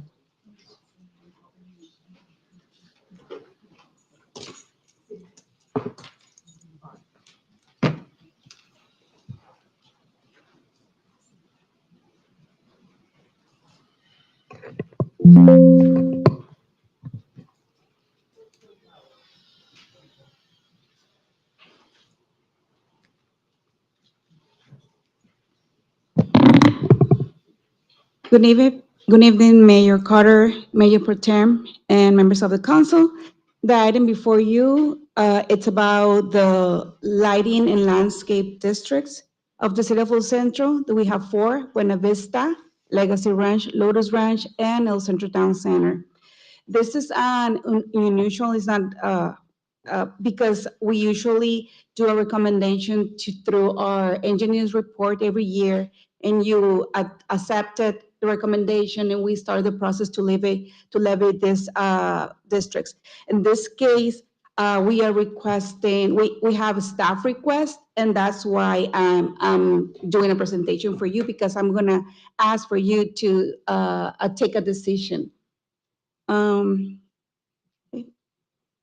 but the lighting and landscape district, just to refresh your minds, is the light and landscape district is responsible for maintaining the street lighting, landscaping, and related infrastructure in designated areas of our city. Include tasks as ensuring the proper illumination of roads and walkways, maintain green spaces, including the parks, managing irrigation system, and supporting infrastructure. So the background, as I just mentioned it, is each fiscal year, we initiate the process of notifying property owners with the lighting and landscape district of the proposed annual fees, which are collected through the property taxes. Prior to this meeting, staff will review each of the districts and just review the service and maintenance that we want to provide, the proposed improvements, annexations, and we update the budget information. So I met with Adriana and Javier, who is the park supervisor, and we put together the budget in order to send it to our consultants so they can prepare the engineer's report for us. And then in this meeting, so we decided that we recognize 3 needs for the districts for the upcoming year, and we are included in the budget, but I need for you to take a decision and approve it. So we are asking, the first request is we're asking for a new position. This is gonna be a park maintenance 2. Why 2 and not 1? Because, I mean, 2 is a little more expensive. It's just because this person needs specific skills in order to provide the service and the maintenance to each of the districts, because we have parks in those districts. And then we are proposing different scenarios for this person. We also are asking for a capital project in one of the districts, that's the Legacy District. And we are asking for your permission or your approval to initiate the levy on the newest district that has Lotus Ranch. And we're gonna, it's not being completely developed, but we're gonna explain the whys. So the summary park maintenance worker 2, the fully burdened salary is $75,000. And we have 2 proposals for you. We're asking, the one is if it's fully funded for the district, or the other option is to be funded 50% of the salary. That's gonna be almost $38,000 through the district, allocated within all 4 districts, the cost, and the other 50% is gonna hit our general fund, and it's gonna be charged to the department, to Parks Department. So this is just one person for the 4 districts, to provide the service for the 4 districts. Then we have Buena Vista. So you can see the red lines, the green lines is when we provide the services, is all the perimeter, the streets, the vegetation in the streets, the greenery, and the newest park. So it's, in Buena Vista, we have 111 palm trees. We also maintain the right-of-way landscaping, the vegetation basin maintenance, and the park is over there, the Buena Vista Park, and the irrigation maintenance for all the green areas and the park. Just the total perimeter for the Buena Vista Park is approximately 88,000 square feet, and the Buena Vista Park is a 4-acre neighborhood. Well, you see it last weekend, right? So I'm just gonna show the pictures and then not boring you with numbers. So the maintenance of all this, the basketball, the playground, the benches, I mean, we're gonna be responsible of all that, and including the lighting. So in this case, in Buena Vista, so how this is gonna be an impact for the homeowners on that property. This district is fortunate to have 465 parcels. So the cost is spreads in more parcel units. So this, you can see the bottom here, I have the historical charge or fee paid for that district. And you can see in 2008, we started with $66. And in 2014, for 8 years, we just charged $10. And then we came back with our fund balance where it was going almost zero. And then we have the project and the commitment to build the park. So we start charging again and collecting again. So the last year, 2025, those parcels pay $209 per parcel. If the new position is approved by this council, the maximum levy, having a district pay for 100% of the personal cost will increase the assessed fee for $217. And if we do 50%, if you guys decide to go to 50%, so that will, in the maximum levy will be for this district, $173. That is also lower than what they pay in 2025. You see, every year is not like we're gonna keep the same assessment fee, the same tax to the homeowners forever. So we do present the budget in depends of the needs and the healthy fund balance that we have is what the engineers report provide us the information and say, oh, this is what we expect you to need, or this is what we are requesting or promoting you to assess this property, the recommendation. So then if they do 50%, it's gonna be lower than we have last year. That's what we do through a review. So, going back. So now we're going to Legacy Ranch. This is the district who has the highest impact since it was formed. So why? Because this district is just, you see all those houses, but these are two neighborhoods. And we have the countryside that is up north, and then the southern, when this is the park, when this the yellow line division, that those are the only houses to pay for the LD district. So it's just 143 parcels. Even the other side of the neighborhood is also beneficial for the maintenance. If you see, that's the Fourth Street. So they get all the Fourth Street get maintenance, then the street in the back, and then all the greeneries around the perimeter and the park. In this district, this is the park. This pergola will need to be repaired because it's getting rusty from the bottom. So then there's a lot of sprinkles that has to be repaired, but those are normal basis. This have like an open field for the kids.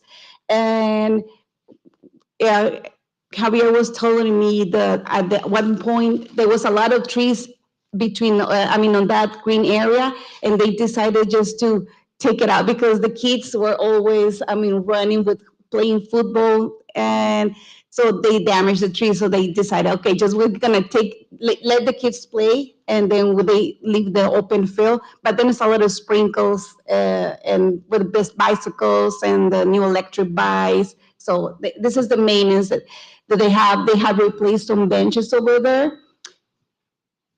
And in this park is the second request. We're asking for half of the basketball court that is being telling from the neighbors that they would like to have like at the other park in La Vista, but we're recommending just half of it, half of the basketball court. The approximate cost of that basketball court is $100,000. So here we have three options for you to decide. If the district pays for 50% of the court and Measure P pays for the other half, then Measure P paying for the entire price, cost of the basketball court, or not doing the basketball, and then increase just a little bit our fees from last year, and until we get a fund balance that can pay for that district. So then these are the different scenarios that we run through our consultant. So if 100% of the personnel is paid by the district, and also the district pay for half of the basketball court, the maximum levy annually for this households is going to be $644. Remember, this is just 143 parcels. That's why it's high. The cost it's high, the fee. Then if we reduce 50% personnel and 50% of the basketball, still the same. There's no change, 644. In case that this council decide not to build the basketball court and just the district has to pay for the 50% of the personnel, is $429. That is lower than what this district paid last year. Last year they paid $473.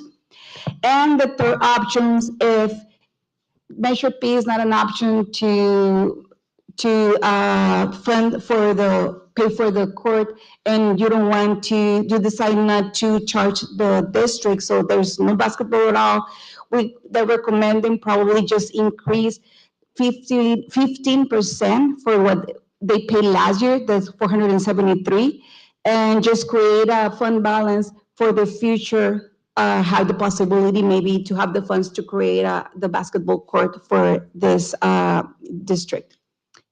So moving on with Lotus.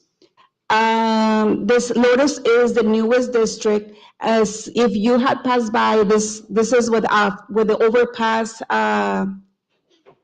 It's on Laboratory. It's on going south. It's on your right side. There's those new developer over there. So if you see, it's just a few houses that have been built. Right now is 22 parcels, but by the end of this fiscal year, I mean, no, this calendar year, for the fall, we're looking for the new owners to move, the ones that the houses they're finishing. So we're expecting 44 houses or parcels in total. So the green areas is where the city has been doing the maintenance. So is that the lot over there is a basin retention area, and then is laboratory, and then the green areas, the inside of the neighborhood. So the city of Centro is being doing the maintenance. The park workers are being doing it at not cost, because it's not a lot what they had, but now it's increasingly, and unfortunately due to the lack of, or we don't have enough personnel just to be consistent. So we have not been consistent. So we do go, we see there's a lot of vegetation growing. So they make the time, they program, but they are not constantly going like every month or every week just to do the cleanup, because we don't have enough personnel to do it. But this district was created, so those homeowners know that they have to pay, but we haven't doing it. We haven't started doing it. So I request, so for the last 6 years the district was created, the city absorbed all that cost. And these are the proposals. So either or, if this council decides to charge them 100% of the personnel cost is, or 50%, the assessment it's not change, it's $591 per parcel. And why we are asking you to decide to approve us to start living this district is because the request for I'm going back. So the request, what has the park, this part plans are not finalized by the time of this presentation, but they're expecting to have like a sport court, playground area, pathways, picnic facilities, restroom, parking lot, and lighting improvements, string lighting, park and trail lights. So there's a lot, this community is expecting for a beautiful park.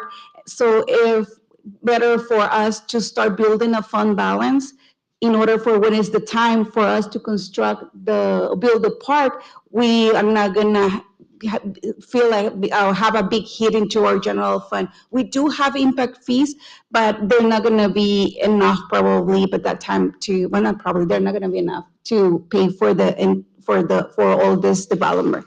So we are asking if it's your desire to start levy this district, and we won't have the same situation that we have in the last two districts in Buena Vista and Legacy, that we charge so little for so many years because we thought that we have a good fund balance, but then after 15, 17 years, 20 years of this district, so there's a wall that we replaced in Buena Vista. There is parts of the playground in Legacy that have been broken, they have to be replaced. The benches have, so there's a lot of the maintenance, the maintenance budget has increased. So in order for not to hit this districts too much in the future, so we were asking if it's going to be a good idea, that's what you decide, to start levy this district. So, and our last district is the town center. This is mostly commercial, is when Target is. At the behind there's the apartments. So there's the rotation basin area our park maintenance workers do the work, the greenery and the trash and all that. And then where there's the town center over there, the departments, so they do all the greenery. The fund balance in this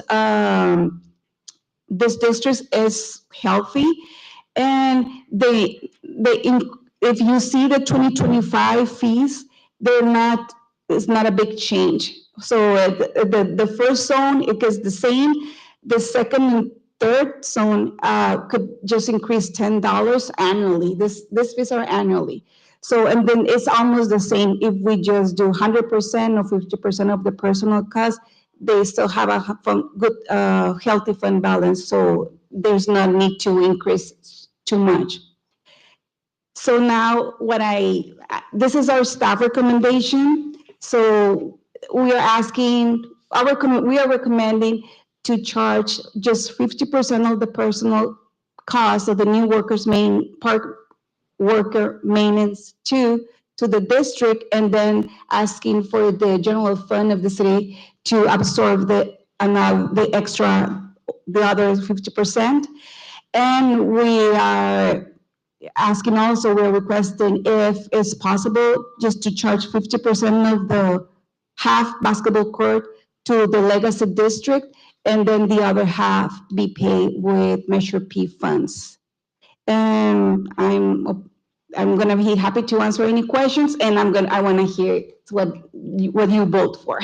I'm gonna go back. So you can see the cost there. Liz, can you give us like a total that we're looking at for all these recommendations?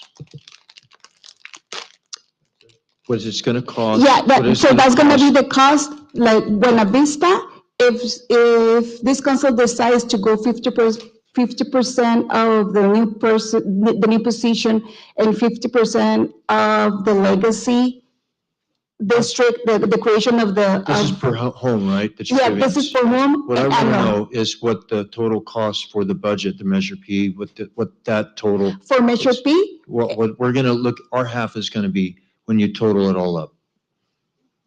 for the personnel is $37,000 to general fund. And for the basketball court, we are estimate $100,000. So if the district pay for 50%, it's just gonna be $50,000 impact to the Measure P, or 100%, or nothing.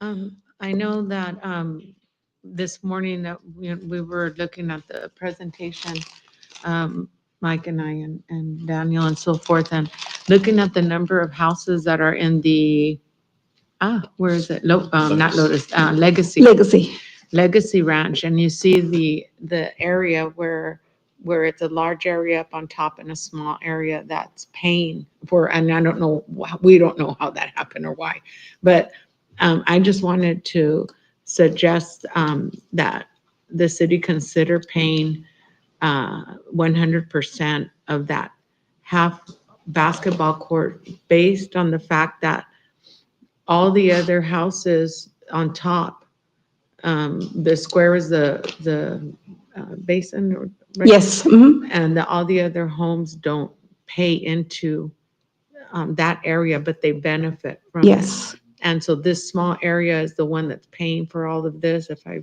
remember correctly. So I just want to give a recommendation that we would consider paying the 100%. And then also on the Lotus. Yes. What were your recommendations again on the end? It was $591 just to start. And That's 100%. Yeah, here I can understand, the homeowners right now, they don't have a park. And there's just a few streets over there that have been developed, so it's not finished yet. And you can, $591 annually, or in your property taxes might seem a lot, but So we will have, we will need, so we need to, we do have an estimate contract right now for what it's gonna cost on a monthly basis for an external company to do the trimming of the trees. And that's $400 per month. But that is just to alleviate I mean, the names of the green areas that we have, but we need to think what is coming in the future, that the city needs to develop the park and all the street lights and all what they request. So if this council decides that's a big hit for these homeowners right now because they can see or they cannot enjoy the park or it's gonna come in. So we can start lower, but I will really recommend for this council to decide to at least start with something on this district. Yeah, and remembering the other slide, I believe this is the park that's 12 acres, the proposed. Oh, yes, And let where me go they have back. all the, there's a lot of plans that are going into it, and I agree with the department. 11.92 acre. So it's a big, it's gonna be a huge park. So I'm fine with it, the way that it's presented, because I feel that we do need to, there's going to be a lot of costs involved with that. And and right now we have some of the funds that had, I think, a small negative on one and a little bit on the other. That Yeah, and this fund is $0, so we have nothing here. So, yeah, 143 streetlights plus all the lights is gonna be in the park. So it's gonna be expensive for us to build that park. And they've had 6 years of no payment. No pay, yes. The city's Mhm. absorbed 100% of the yes. costs. So I'm personally fine with that. Okay, colleagues, we have to adopt each resolution one by one, so. So, yeah, we can. By area. By area. So we By can area. start, so the resolutions are about for you authorizing or approving the preliminary engineer's report, the one that was added to your agendas. Then for Lady giving us the permission to levy these properties and then to start the process, because we do start the process as soon as this council take a decision tonight. We're gonna be notifying the homeowners about your decision, what the recommendation that we have to levy for next fiscal year 25-26. And then we will have a public hearing on the first meeting of June. So the homeowners, if they have a question or they not agree or they have something to say, they can come over. Yeah, we're not gonna notify them and we can hear them. And even if after here, if someone show up and have something to say, if this council decide to make a change, we can still do it. But we have this year, the county of Imperial, the deadline that we used to have before was August 10, just to send all the information so they can start the process for the information to be included in the property taxes to levy this property. But now they change it and our deadline is July 15. So yeah, we need to, that's why we cannot move this meeting and I will need for you direction tonight. Okay, thank you, Liz. Well, Madam Thank you. Mayor, I do have a question to Liz before we get started. Can you go back to the last slide that shows kind of the all four? Oh, yes. Where so your recommendations. So agreeing with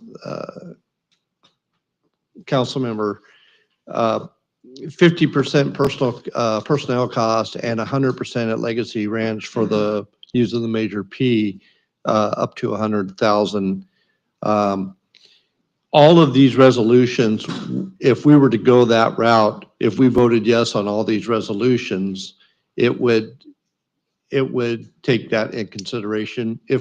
First of all, we need to figure out, because this is just one personnel, right? Yes, this was just one personnel 50% for all district. four Yes. districts. So with that in mind, I just wanted to know that, first of all, we want to figure out what we're going to, the 50/50 or 50/100 or whatever it might be. And then all these resolutions, a yes would be to support that. Yes, Correct. so the consultant it was in the meeting when we started, I don't know if she's still there, Michelle, but yes, so what is gonna happen, and your preliminary engineering report is showing all the different scenarios. After this meeting, they're gonna be updated, but we do have the resolutions with the update. So the resolutions are gonna be updating the engineering report, the updated one. Mhm. And then in regards to Lotus Ranch, zones A and B, is A the park and is B the surrounding area, or is that, how's that? Because one thing I'm concerned with, I know there's not a park there yet, but we just had an abatement Yes, and we need to walk the walk. So anything that we have that's our responsibility needs to be abated. yes. And if that's part of that zones, then I certainly want to make sure that that's being done. Yes, so what is being built right now is I don't have my glasses, but it's what is like a wake. Maybe if we go back, so this is Wake Avenue and then Laboratory. So the north, we are responsible, the south are responsible, and then here, the base. Oh, here. And when the part is gonna be. So we are responsible of all this area, so we have to clean all this area. Yeah, it's just, so right now they are built, if I am not mistaken, the construction is going south.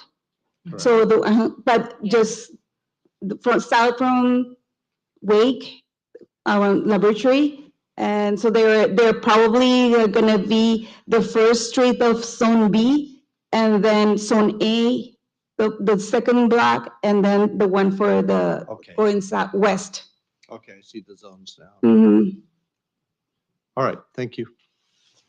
Okay, thank you. We're gonna start with the adoption of the resolution number 2518, the Bueno Vista. Mayor, we're gonna do it by threes, was all Buena Vista, all Legacy Ranch, and all Town Center.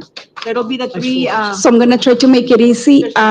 I'm gonna ask this council, well, before, They so just made these changes. before we, yeah, Oh, before we go forward and approve the resolutions, so if I'm taking it right, the 50 and 50%, or is gonna be for the basketball court is what I'm not quite sure. So it seems like a 50% for the personal cost.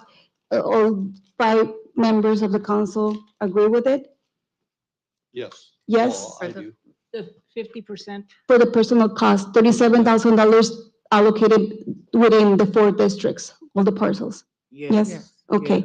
And then regarding about the basketball court, you decide to build it, not build it, charge the district for 50%, or make sure pay 100% up to $100,000, there is our budget. Well, is our estimate. Wasn't it 50/50? 50 to? Yeah, our recommendation is 50/50. So I'm just asking if you want to go with that recommendation, or if you want to do all the other You're scenarios. asking because, she's asking because I had recommended 100%. 100% based on the number of houses that Yes, only so that small what- square well, is serving. What I'm curious about is that one, it's the legacy? The one, just 143 parcels. Yes, okay, why is it that the other half is not being charged?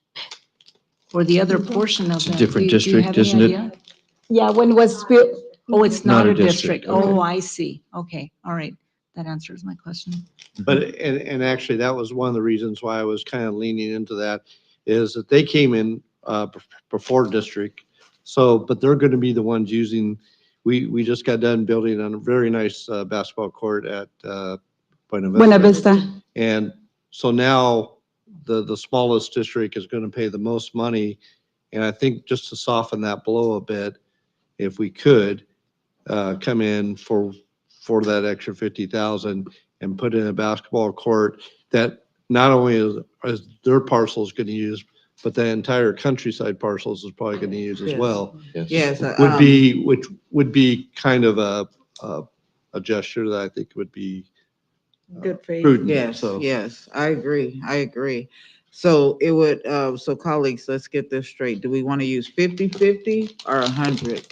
For 5,100. for the basketball Basketball court? court. For the basketball court. Yeah, we're thinking 100 now. 100, what, funded through Because Measure of P? all the houses that are there. Yes, yes, To not to exceed. yes. The Okay, small district that it is, in other words, there's a lot of houses there, but the small district that's going to end up paying for it is the Yes. issue. Yes, That's not okay, fair. not to exceed $100,000. yes. Thank you, Liz. Thank you, colleagues. Thank you. So I'm gonna ask this council to approve the adoption of resolution 6, 7, and 8 for Buena Vista Park, where we're gonna be charging the district 50% of the personal cost for a total fee of, didn't memorize, sorry. $173 per EVU. I mean, it's the parcels. Mhm. Yes. May I get a motion in a second? I so move I to accept the recommendation. Madam second. City Clerk, can you call the roll, please? Councilmember Crenshaw, Yes. Councilmember Camarena, Yes. Councilmember Marroquin, Yes. Mayor Pro Tem Allett, Yes. Mayor Carter. Yes, Motion passes 5-0. thank you. Thank you.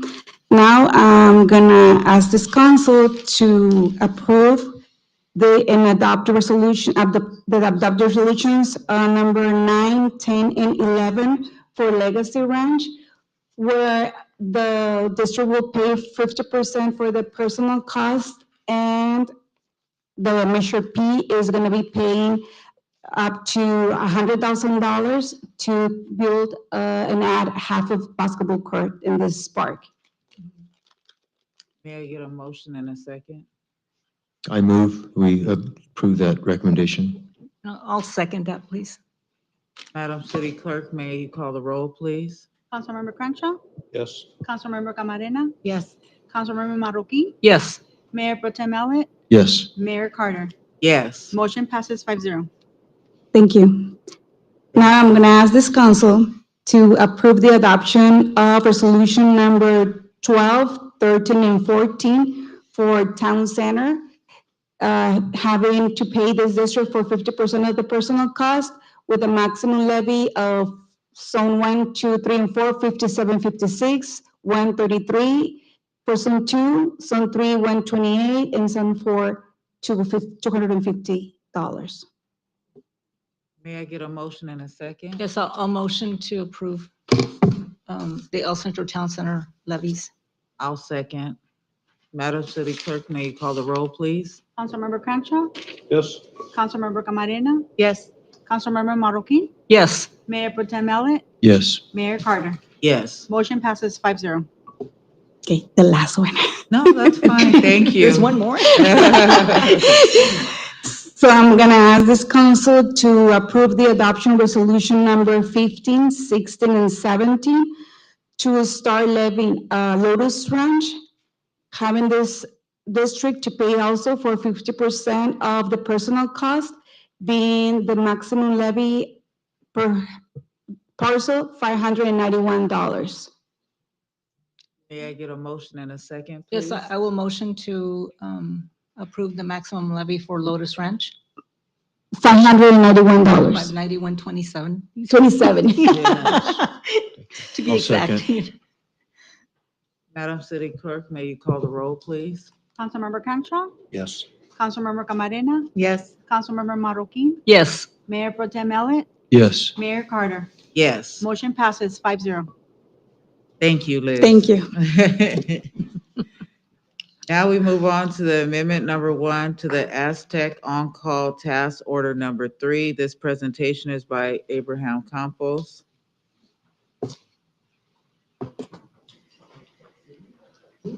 Where are we? Ah! All right, so item 18, right? I'm in the Number right spot. 18, you're on number Fantastic, 18. All right. All right, good evening, Honorable Mayor, Mayor Pro Tem, and council members. I have a short 34 slide presentation, which will take an hour and a half. Oh. No, just very much kidding. I This- don't know. No, very much kidding. This is a very simple project. I don't have a presentation as it's, I just wanted to explain the process. On-call contracts are are held here with engineering and are utilized with parks and other departments. We hold our on-call list of consultants such as civil design, about 5 of them, for architectural design and for construction management, as well as water and sewer design. And these are a list of consultants that we utilize to get the projects that we're talking about built. They help with Measure P, Enterprise Fund, and so forth. They're not eligible usually for state or federal funding because state and federal grants have their own strings attached and they don't allow us to use on-call. They want individual solicitations and RFP for those. So on-calls has the advantage of allowing us to get projects done quickly. It's basically a master contract with a consultant for design, and then we issue individual task orders for individual projects. Just out of safety measure, the council has provided a limit on how much funding each consultant gets. So that limit is 250,000 per fiscal year. But in addition, council, this for on-call consultants has placed a limit that anything over 200,000 requires council approval. Usually if it's 200,000 or less, staff has the authority to issue those task orders. Once it reaches over 200,000, we bring it back to get it vetted. So this one, we have an interesting scenario because the original task order was just under 200,000, so we didn't have to come to council. But now we're adding a little change order of 23,000, which brings it over 200,000. So that's why we're here. So what I'm asking is to approve a change order amount of 23,000 for task order number 3 to ask the consultant, and this is for the Dogwood Road alignment study. But let me tell you what that is. We've commissioned the consultant to do preliminary surveying in the area of Dogwood Avenue between I-8 and Ross Avenue.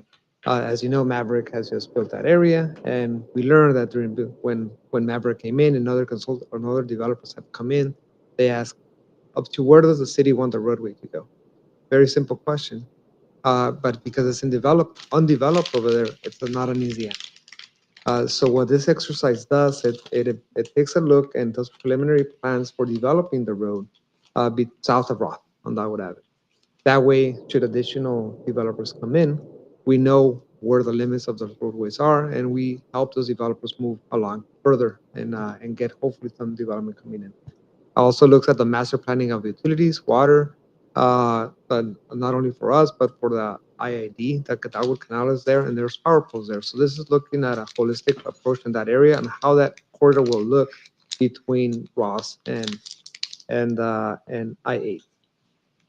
So with that, I'm just looking for your approval to issue a budget amendment and direct finance to add $23,719 to this contract, so that which will bring it to a total of 200 and blanking out here on the name, 200, just over 200,000. And just that way we can issue that task order and complete the project. So if you have any questions, be happy to answer. Have they done any work yet as far as Aztec? Have they done, this is going to be an add-on to what they've done? Yes, so they did quite a bit of work on the original task order. The direction was to create a 4-lane arterial, which is Dogwood Avenue, right? Our mobility element calls for a certain width of roadway. When they followed verbatim our master plan there, it ended up resulting in the new roadway encroaching into the Dogwood Canal. So we got a cost estimate from IID to move the canal to the tune of $5 million, and we said, we'll pay you $23,000 to redesign it, so we don't have to pipeline the $5 million canal. So that's what triggered this change order. So they have to, the Aztec is going to be redesigning what they already did to accommodate and fit within what we have. And do you find when developers come in that this groundwork is already done, it makes it easier to put those deals together? Absolutely. So this is in a way it helps us help them. Correct. Because it's $200,000 investment on the city side. But if it's not them, once we have this groundwork done, they can move in and start construction right away. They know exactly what to do. Or we can apply for grants ourselves and find a way how to do it. So it's a win-win that way. I've always been a proponent of being shovel ready with projects. If we can do some of the groundwork first, it's easier to apply for grants. It's much more difficult to go for a grant if we have an idea, how does it look like? I don't know. So if we know exactly what we want and we've done the legwork and we're ready to go and we're shovel ready, it's just much better for applying for grants. So whether we do it as our own project or if a developer does it for us, we're ready. Thank you, thank you, thank you. May I get a motion in a second or do? Yes, and I just You want to want make a something? comment because as you were speaking, Mr. Campos, I was picturing what you're referring to because I've been going through there quite a bit since Stanberg is closed and, you know, that's my route to the mall now. You know, it does cause kind of like a bottleneck. And as a matter of fact, I was speaking to someone the other day that was commenting about, you know, the fact that it's confusing when you're going down those lanes as you're heading north. And then the turnoff to get onto the freeway is right there. And then people are cutting other people off, you know, because then it funnels, you know. So, you know, I'm glad that this is something that's going to be addressed. So on that note, I would like to motion to approve the consultant's fee. Yes. Get a second? You get a second? Yes. Madam City Clerk, may you call the roll, please? I'm sorry, who called the second? Mike. Okay. Councilmember Crenshaw, Yes. Councilmember Camarena, Yes. Councilmember Marroquin, Yes. Mayor Pro Tem Mallet, Yes. Mayor Carter. Yes, Motion passes 5-0. Thank you. thank you. Now we have the authorization to go on to bid for the routine janitorial maintenance for the police station and recreation facility as follows: El Centro Community Center, Adult Center, and the Old Post Office Pavilion. This is going to be the presentation by Adriana Nava. This is another brief item, Mayor and Council. So before we receive bids, we need authorization from council as to the process. And for this one, we're leveraging economies of scale. We're teaming up with the police department and we're working together on this. Cleaning facilities need to be cleaned. And so how much of them helps us reduce costs? So for our current contract, we have the work training center. They're a local company and currently they clean the community center, the adult center, and the old post office. The community center and the adult center are 375 and 385 First Street, so they're very close in proximity to each other. And then they also clean the community rooms that we have there. They also clean all our offices, and we're happy with the work they've been doing. However, every 5 years, we need to go back, go out to bid and make sure that we're transparent in the process. So this time around, the police department is under construction and they will be needing janitorial services in addition to the janitorial they already have in place. And so as part of that, we are looking to include them in this agreement as well. So these are the facilities. Currently, we only have the top three. The police station is not included because they have a janitor in place at the moment. And so we do not know what the future costs will look like, but our current contract amount with the work training center is $42,336 per year. We supply the chemicals, the towels, etc. They supply the labor. So after the process is, we will do usually once we finish this meeting and council decides to move forward with this process, then we usually do a site visit with the proposers.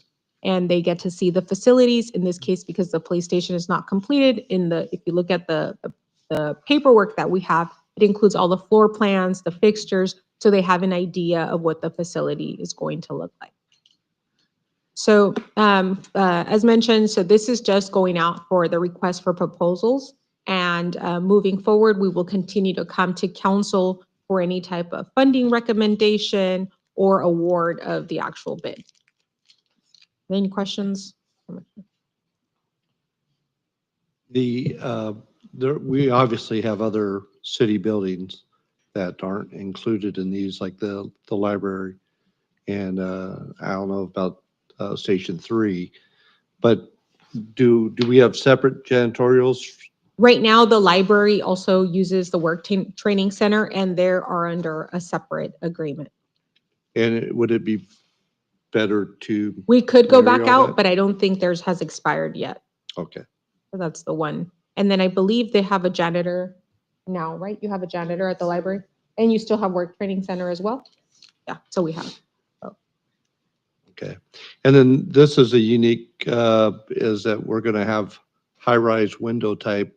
So is there, I mean, because we don't typically have too many buildings that we need to main, is that something will be included in the scope of work or? Yes, it was included. Typically, the company that we hire will outsource something like that to another entity because it requires special insurance provisions and it's a special type of equipment that's required. Okay, thank you. All right, colleagues, may I get a motion in a second? I'll make a motion to approve. So I second. Madam City Clerk, may you call the roll, please? Councilmember Crenshaw, Yes. Councilmember Camarena, Yes. Councilmember Marroquin, Yes. Mayor Pro Tem Ellett, Yes. Mayor Carter. Yes, Motion passes 5-0. thank you. Thank you. Now we move on to the ratified letter of support, guaranteed income pilot program for older Californians. This is going to be, the presentation is going to be given by Mr. Panama. Thank you, Madam Mayor. This evening, we do have two letters of support that are looking to have ratified this evening. The first, as you mentioned, was received the request from the Institution of Local Government, ILG, and they are currently working with Comité Cívico del Valle, CCV, to apply for a grant for a pilot program through the California Department of Social Services, CDSS. Little background on them. The GI program, as they refer to as a pilot program for older Californians, grant fund would provide low-income, vulnerable elderly residents with a monthly stipend of $750 for at least 12 months to help with essential needs such as housing and utilities. The pilot program is currently in the early planning stage and gathering community input. This program will serve adults 60, that's me, or older. Never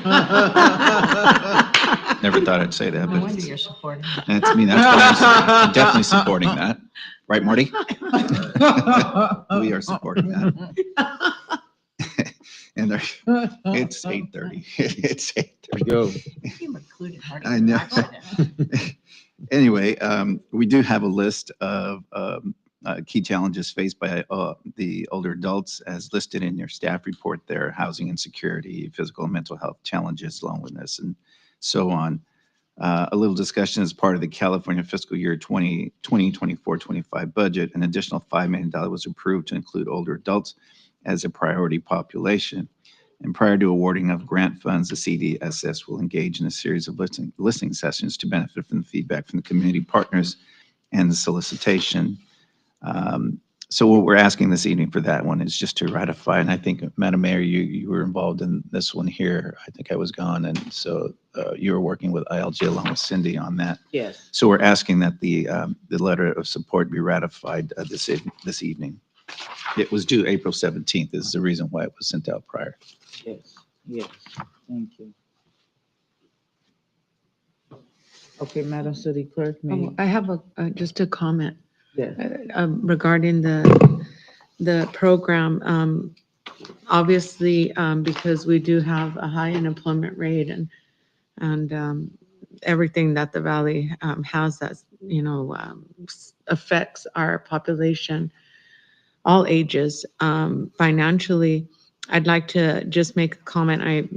I support the help that people need, but I also want to bring to ILG's attention and possibly Comité del Valle that there's also a population that's struggling that few people talk about, because if I remember correctly, the information on this, it's going to the people who are already on some type of public service and getting financial assistance and so forth. So I'd like to bring to the council and these two entities' attention the people that don't qualify by barely amounts of money, and they are ineligible for housing. They're ineligible for food stamps. It's difficult to see this population because they're on SSI and so forth, get only a minimal amount of those services to them. And though I appreciate the help that's going to these people that are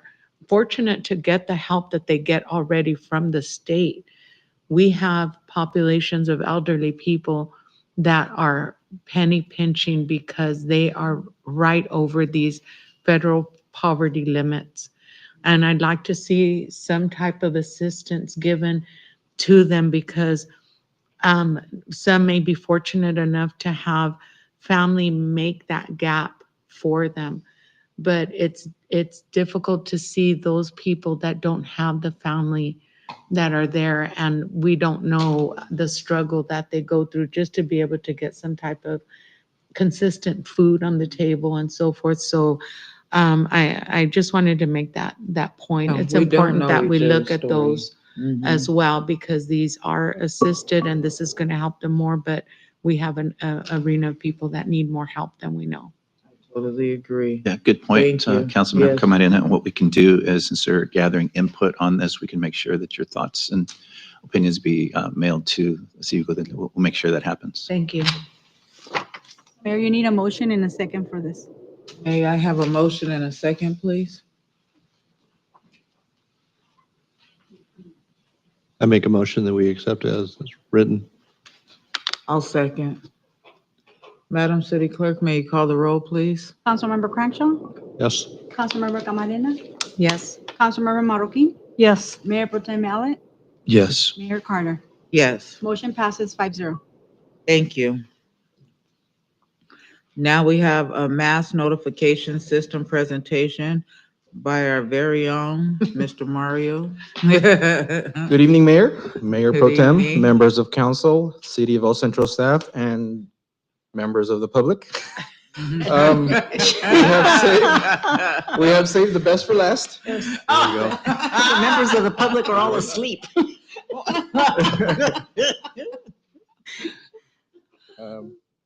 It's Here mess we with go. Mario night, huh?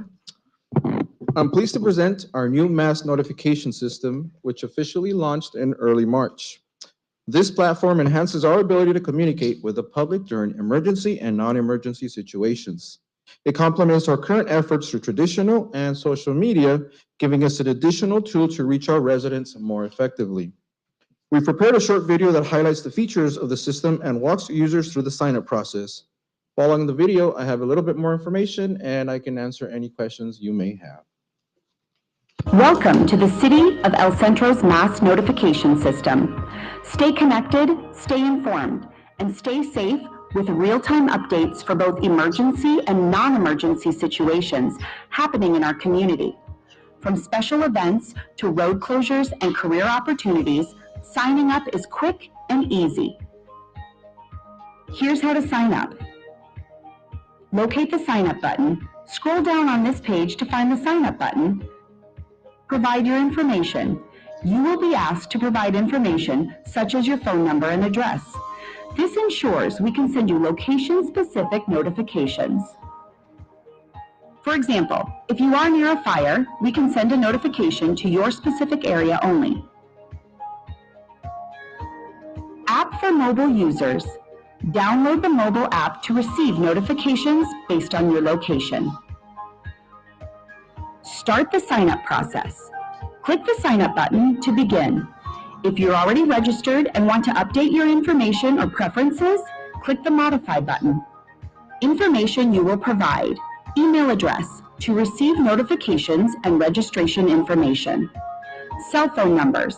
You can include up to 2 numbers to receive texts and calls. If you only want text messages, enter your number in the designated field. If you prefer voice alerts, provide that number in the voice-only field. Address, to receive location-specific alerts. Preferred language. Choose the language you wish to receive alerts. Types of notifications you can request. Emergency alerts. Receive urgent notifications about emergencies such as natural disasters, evacuations, and other critical situations. Non-emergency alerts. City Council updates, information on council meetings, decisions, and important city policies.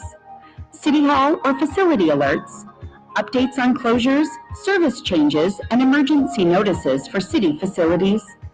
Community engagement opportunities, learn about ways to participate in city programs, meetings, and initiatives.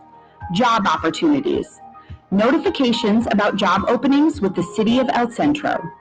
Press releases, stay informed on official city news and announcements. Road closures and route changes, alerts on road work, detours, and traffic disruptions. Special event updates, information about upcoming city events and activities. Weather alerts, provided by a third-party service. Option to receive calls for weather alerts. Once you have signed up, you will receive an email with a link to verify your account. That's it. You're all set to stay informed. We will only ask for the information required on the sign-up page. Nothing more.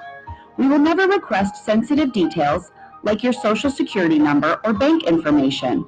Unfortunately, scammers may attempt to gather personal information, but your security is our priority. If you have any questions or issues signing up, please email publicinfo@cityofElCentro.org. Thank you for taking the time to sign up and stay connected with the City of El Centro.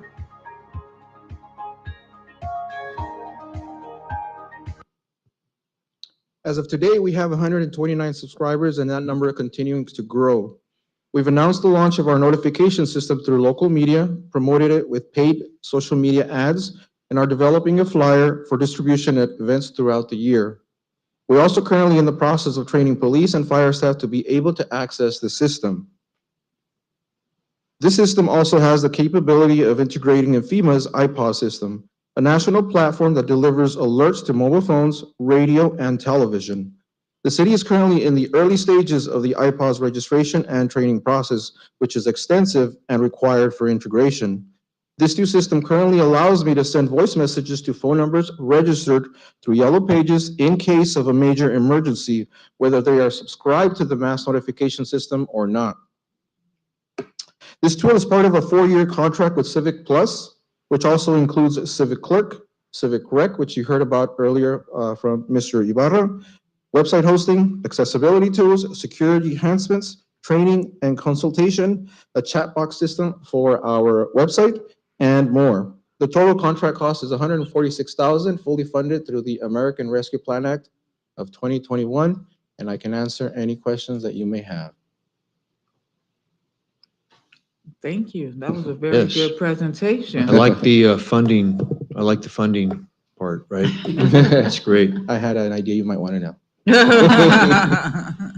And just so that you know, Mario, I registered on it and I've Good. been getting the Good. alerts from the games being canceled at the Good. park because of Yes. winds Right. and things that are happening. And so like when we had to Yes. reschedule that aquatic center event and so forth. So I really appreciate the program and hopefully more of our residents will be able to sign up because they can get notified through that, you know, Right. well, where no matter where they're at. Yeah, it definitely adds another level It of did. communication. Right. Much more faster. Mm-hmm. And in emergency, that's what we need. Yeah. That leads Thank me you. to my suggestion. There may be at our ice cream social, we can have a table or a booth set up where we can help the community register as they need. Definitely. Okay, definitely do thank that. you. Yes. Thank you. You did launch that. I'm sorry, Madam Mayor, if I may. go You ahead. you did launch that during the recent evacuation that Chief Sawyer's staff had to deal with, right? With the it's what is Scott? On Scott, yeah. 800 block. Yeah, the mortar. Saturdays With and the mortar. Sundays. Yes. So you launched Yes, that. I used it that, I sent out 2 alerts, one initial one and one press release after that. Nice. Thank you, Mario. Appreciate it. Yes, Thank you, Mario. You're welcome. thank you. Now we move on to our legislative action. We had a ratified letter of support for SB 534 by Padilla. This is going to be presented by Mr. Padamon. Yes, this was the second letter, as I mentioned earlier. And this one, we were contacted by Senator Steve Padilla's office asking that we provide the City of El Centro a letter of support for SB 534, which is the Salton Sea Region Green Empowerment Zone in southwestern Thurston Valley. Just give you a little background on that. SB 534 proposes the establishment of the Salton Sea Region Green Empowerment Zone. It's a bold step forward to attract investment and promote inclusive, coordinated, and sustainable economic development across Imperial County. Also, the eastern Coachella Valley and the Palo Verde Valley. The proposal reflects recommendations made by Lithium Valley Blue Ribbon Commission and builds ongoing regional and state level efforts. There's additional information in your staff report as well. Just a further discussion on that, the region faces historic economic challenges and systematic barriers to sustain action-oriented collaboration. A green empowerment zone provides a platform for collaborating on leveraging other efforts that benefit the region. And these efforts include the Lithium Valley, to be specific, Lithium Valley Plan. SB 534 is a model after previously established green empowerment zone in Contra Costa, and would allow the region to develop increased capacity. In addition to that, the SB 534 would task the empowerment zone with various duties, including, among other things, identification of projects and programs that will best utilize public dollars. And the empowerment zones pretty much just offer a tax incentive and receive additional federal aid as well. And that's the whole purpose of it. So again, this one, when we were contacted, this one was due May 1st. So we submitted that and just asking that we ratify our position this evening. Thank you. Appreciate that. May I get a motion and a second to approve this letter? I move we ratify the letter. My second? Madam City Clerk, may you call the roll, please? Councilmember Crenshaw, Yes. Councilmember Camarena, Yes.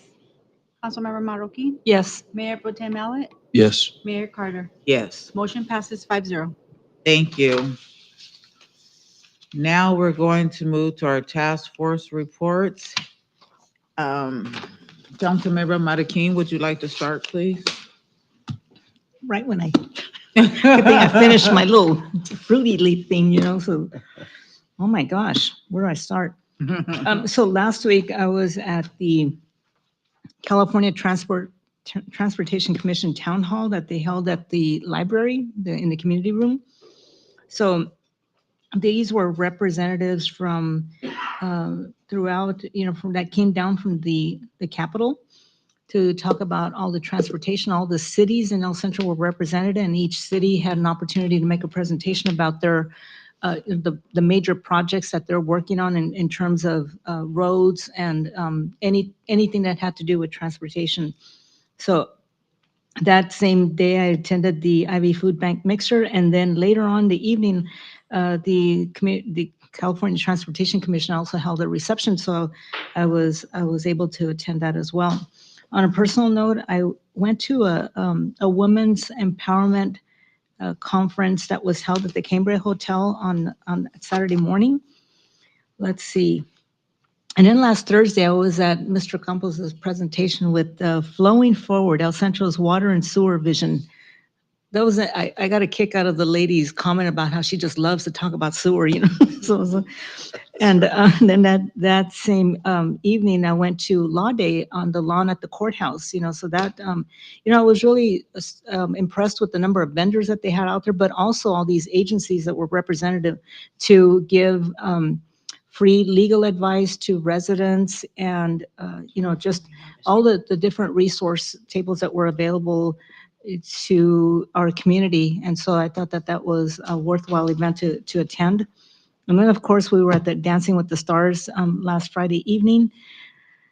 I was really tired, but I went to the Buena Vista Park ribbon cutting, ceremony. I was like, I got home really late from Yuma, from the Dancing with the Stars.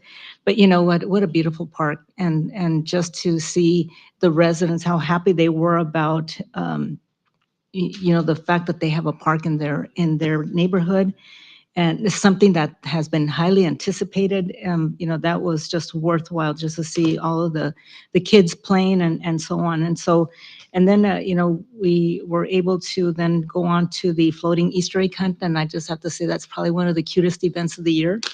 And oh my gosh, and then meeting after meeting, and that concludes my report. This way, Councilmember Crankshaw. Well, my many, many months on the council. I did take the opportunity to go to kind of a coffee event with our assembly person, Jeff Gonzalez, and got to hear some interesting things that he has to say on funding as far as being able to collaborate as maybe multi-agency versus just a single agency. Parks was one of the things that was brought up, that there are different pots of funds out there when we kind of join forces. So things that just like spark interest. I spent a lot of time with city clerk. I had a meeting with the city manager. I'm starting to meet with the department heads. I want to meet with all the department heads, basically to hear your vision and to see how we can help from our positions. In doing so, I also spent some time with our financial consultant to get caught up on the budget, as obviously that's going to be front and center in the next couple months or next month. Attended the hospital board meeting, which was, I found very interesting. And then towards the end, I went to the law day. I went and looked at they had a lot of different support. It was interesting because it really was in pockets too. You could see law enforcement went this way, probation went this way. Some of the help groups went over here. So, but I had a chance to speak to some very interesting people. And then I was fortunate enough to attend the 17th annual Imperial County Law Enforcement Memorial, which is always near and dear to me. And certainly it's a great event. And it's just something I feel strongly about. So outside of that, it's been a learning curve, and I appreciate all the help I've gotten so far, my fellow members and staff. So there's plenty more to absorb and forget.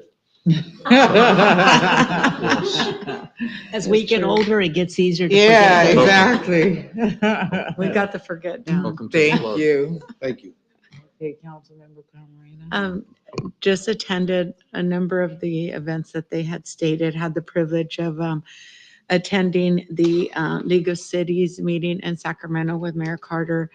And it was a great opportunity to be able to speak to our representatives there. We went in guns blazing.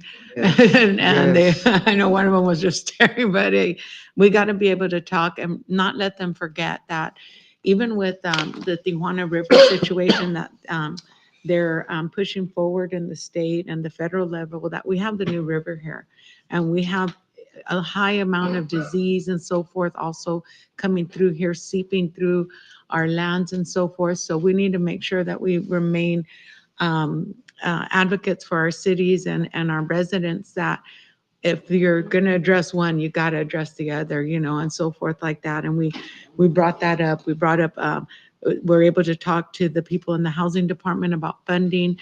We did talk to, let me see real quick. We saw that the federal funding regarding climate is a big thing right now. So I think we qualify with all the heat we have. We just need to be able to find how we can make that work for us. The big push on economic development, zoning as currency and value capture via tax increment fund, financing on alternatives. That was a very interesting class that I went to, and we split up so that we could get as much A lot that of we get done. information. And I think one of them is just something to mention was that sometimes it's difficult, because especially during public comment when we don't respond, we can't respond and so forth. And there's sometimes misinformation that's given out because it's half information and we don't have all the truth and so forth. So one of the workshops was workplace restraining order that's being done, already happened in one city. And they were teaching that, we are all, public servants and so forth, but there's a fine line between us having our First Amendment right as well. And I know that for myself. I can speak that I've been very grateful for Chief Sawyer and the staff because I've gone through stuff and have had the El Centro Police Department um, basically protect me in just the 4 months that I've been here. And I appreciate them, what they've been doing for me. And not a lot of people know, but I think it's time that we talk about that. Sometimes the decisions we make here, some people are upset about them and may take them personal. I volunteer at a place where there's a lot of crisis going on, and it's difficult for me to be there and bring crisis there when people or an individual shows up as well. And I just thought that that was very timely. And I'm hoping that, we don't have to use it because everybody does have a right to express themselves and so forth. But people also have a right to feel safe and protected. And so I was very glad to be in that and be able to speak to the panel and get some great direction from them. City of Downey, I believe, is one that's doing it, already done it. And there's 2 others that are coming up to be able to have that directed. So I do want to say that I did, when I did run, I did say that I would run for the best interests of the people, but it's not always for the best interests of outside entities outside our city or county. And I ran on that and I stand on it. And I'm going to continue to until I can to make the best interest for our residents, our employees, and the city. And that's what I'm here to do. Thank you. Mayor Pro Tem Elliott. Yes, so my list is similar to the others. Back on Thursday, the 24th, we, at the library was the California Transit Commission. And so there's a lot of reports from Caltrans and people like that. But when these people finally heard all of our report, we had Angel, giving a report, and we had a great report from the county about all of the bridge work that they'd done and how difficult it was. And so it's a great report. But when it was time for the council, the commission to speak, they were so impressed about our community and the entire county. They said that this is something very special because they've been all over California, all these different areas that they've spoken at, and they chose to really congratulate us about how much community we have throughout the Imperial County. And they're very impressed and very pleased with that. We should be too, and encourage that. Piggybacking on what Mr. Crankshaw said about our meeting with Jeff Gonzalez, it's regionalizing cities to bring down more money from more grant money that would beautify our county. And what's a win for one is a win for all. And, people that, when you attract people that want to live here, that's a big plus. So I was very impressed with their opinion of what they saw here. Then Monday, the 29th, we had another swearing in of a new employee, Angie Garcia, a crime analyst. That was a big bump for the PD, right? I mean, how long has it been? So to be able to lure this girl in to the city of El Centro, she was local, that was a big deal. That was a big win. Thank you, guys.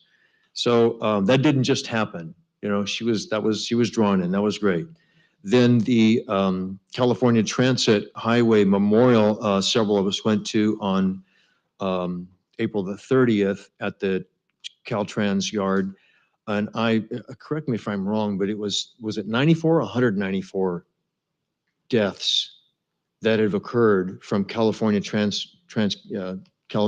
workers? Anyway, it was a lot. And this is area 11, and we had our fair share of deaths to do. So, like Jaime Obeso was, I think, the most recent one. So, when they have work areas, they really are important to watch over these guys. When they put out these cones with people's names on them that have died in service, it's pretty impressive. And they had, I think it was 194. I shouldn't say. 194. Thank you, Mario. It's just hard to think that, but that was what it was, 194 names. So then, I was at the, Her Studio Dance Fitness opening on, not just in El Centro, but on Main Street. She chose to open a shop on Main Street. So that's, again, that's a big win for us. So that was one. And then I want to mention the Yoni Wellness Center that we went to the opening of. It's a wellness center. They do a detoxing and other things. And that she happened to move from, I believe it was Broadway, right, to Main Street for more clients. So that's another big win for Main Street downtown El Centro. Very happy to see that. Both of these shops opening up. Then Thursday on May 1st, Mental Health Awareness Month is supposed to be green. So there was a walk at the pavilion that morning, Saturday morning, early morning. And so my wife and I went, and it was mostly for county employees, county people were set up there, but there was a lot of other private vendors and a couple of veteran, I don't want to say vendors, but services there that were not connected with the county. And I think maybe someday we'll have them present here because it's very dramatic what they do in combating. It's a long, this fellow that I know, Brendan Brown, Reps for Vets, he had just lost. He was a Afghanistan vet that had PTSD, that was about to kill himself. Someone said something to him, saved his life. He decides he needs to start saving other vets' lives. And this guy, this was many years ago, so he's done this for 5 years. His driver that was in Afghanistan just left the army back in March, and he's already killed himself. And so now they have this big circle of friends, common friends, that we're considering killing. So we're missing this. We're missing, veterans and PTSD and what it really does. It's still happening. It's not just Vietnam. So we may have him come present someday because it's just tragic what is going on and how easy it is to save someone's life. So that was very powerful. So Mental Health Awareness Month is May. That's what we're celebrating now. So several of us went to the IVROP Dancing with the Stars, and to our dismay, there's one of our colleagues that was bidding big bucks to be included in the dancing next year. I won't drop any hints, but he's sitting in the end. 1,300 bucks. Man, wow, were we impressed? Daniel. Woo! Daniel. We were impressed. Then, of course, the Buena Vista opening, the park opening was great. It's beautiful, long time coming. So thank God that, our planners have the vision foresight to get these things started. And you pay for them long before they open. And that's just the way we do business. We have to pay for the future. So there was, it was like filling up with kids already. Just that the first day they opened the gates, filling up with kids. So that was pretty powerful too. Then the floating Easter egg hunt that was postponed in the Aquatic Center, it was packed. It was packed. That was a big event. I was really shocked. Nice. Saw a lot of people we knew. My wife and I went and saw a lot of people we knew. It was very encouraging, very good. Yes, very nice. Thank you. Thank you all. I first want, before I forget, I do want to say thank you to our staff for everything. All of these Yes. events that we talk about, they wouldn't happen Yes. without the great staff that we have. So thank you. And I piggyback a lot of things that my colleagues said. I do want to say it was an honor to me to be the mayor to do the ribbon cutting with my sister for the Yoni Wellness. That was a something really big for our family. So I just really wish her the best. We're The gonna go support there. on Main Street. Gonna go. Yes. It's a nice place. Very nice place. And only thing different is Danny and I attended the 2-on-2 with the IID. Very nice, very informative meeting. Lots of laughs. Lots of laughs. And we did plan to connect often. We want to build our relationship. They want to take us on a tour. So we're just excited about what's going to come out of that. The conference in Sacramento, I did that. SCAG, I went to the conference in Palm Desert. Very, very nice. I couldn't split myself in two. So I did 20 minutes in one room and then 25 minutes in another room. And then I was just bouncing and writing in front. I mean, very, very informative. It was very nice. So many people from so many different cities. Very nice event. And the Buena Vista, yeah, that park's going to do amazing because all you heard was excellent compliments from the residents that live in that area. They are super excited. Very nice. Dancing with the Stars, we had a lot of fun.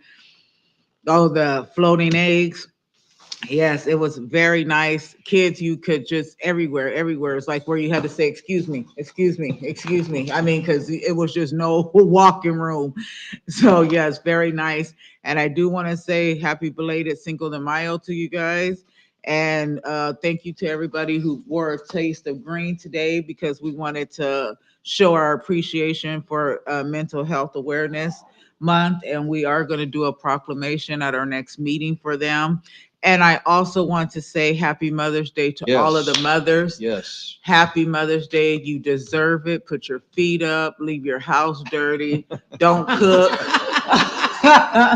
And trust me, I'm a neat freak. My daughter tells me, oh, your OCD is kicking in. So I'm going to be cleaning too. I'm just messing with you guys. So, but enjoy your day. Yes. Enjoy your day. Yes. Okay, now the mayor's mentions, we did already tap on the summer recreation, but please spread the word. I'm going to tell as many kids as possible, bug your parents, go on the website because they probably know the website better than they do. Go on there, find the information, the El Centro Library. Please go out. These are inside events. They're going to be cool. And we thank you guys for all that you do because every time we go to the library, I'm like, they turned this room into what? I mean, it's like they just transfer, just everything is just really nice around there all the time. I'm going to send people your way. And then our downtown ice cream social returns. I'm excited to announce that our ice cream social Rain on Main is back. We will have it from 6 to 9 p.m. on May 17th at the Downtown Square Park. Please spread the word. Yield to our interim city manager, Mr. Daniel. Oh. So Mayor Pro Tem says he was impressed with me. Next year you will not be impressed with me once you see me dance. My intention is to steal some moves from Chief Sawyer. I understand he's a great dancer. Okay. And so, as my wife says, he doesn't have 2 left feet. He has 3. That's me. I will be looking for a dance partner. Dance rehearsals on Monday evenings. So if anyone's interested, I need to start now. I need to start stretching these muscles. I don't know how I do it. The knees ain't what they used to be. You can wear braces. But anything for a good cause. Yeah. Anything for a good cause. And I had numerous meetings as well. And so, I think they should raise the ticket price just to. well, it's going to cost you to come see me dance. So guaranteed. So if you can pay to not see me dance as well. Yes. So thank you all. And thank you, staff, for What you all can't do is unsee it.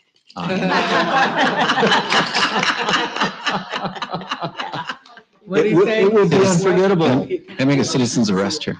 Citizen's arrest. Well, Thank you, folks. Thank you, staff. Very good presentations this evening. Thank you. Thank you, staff.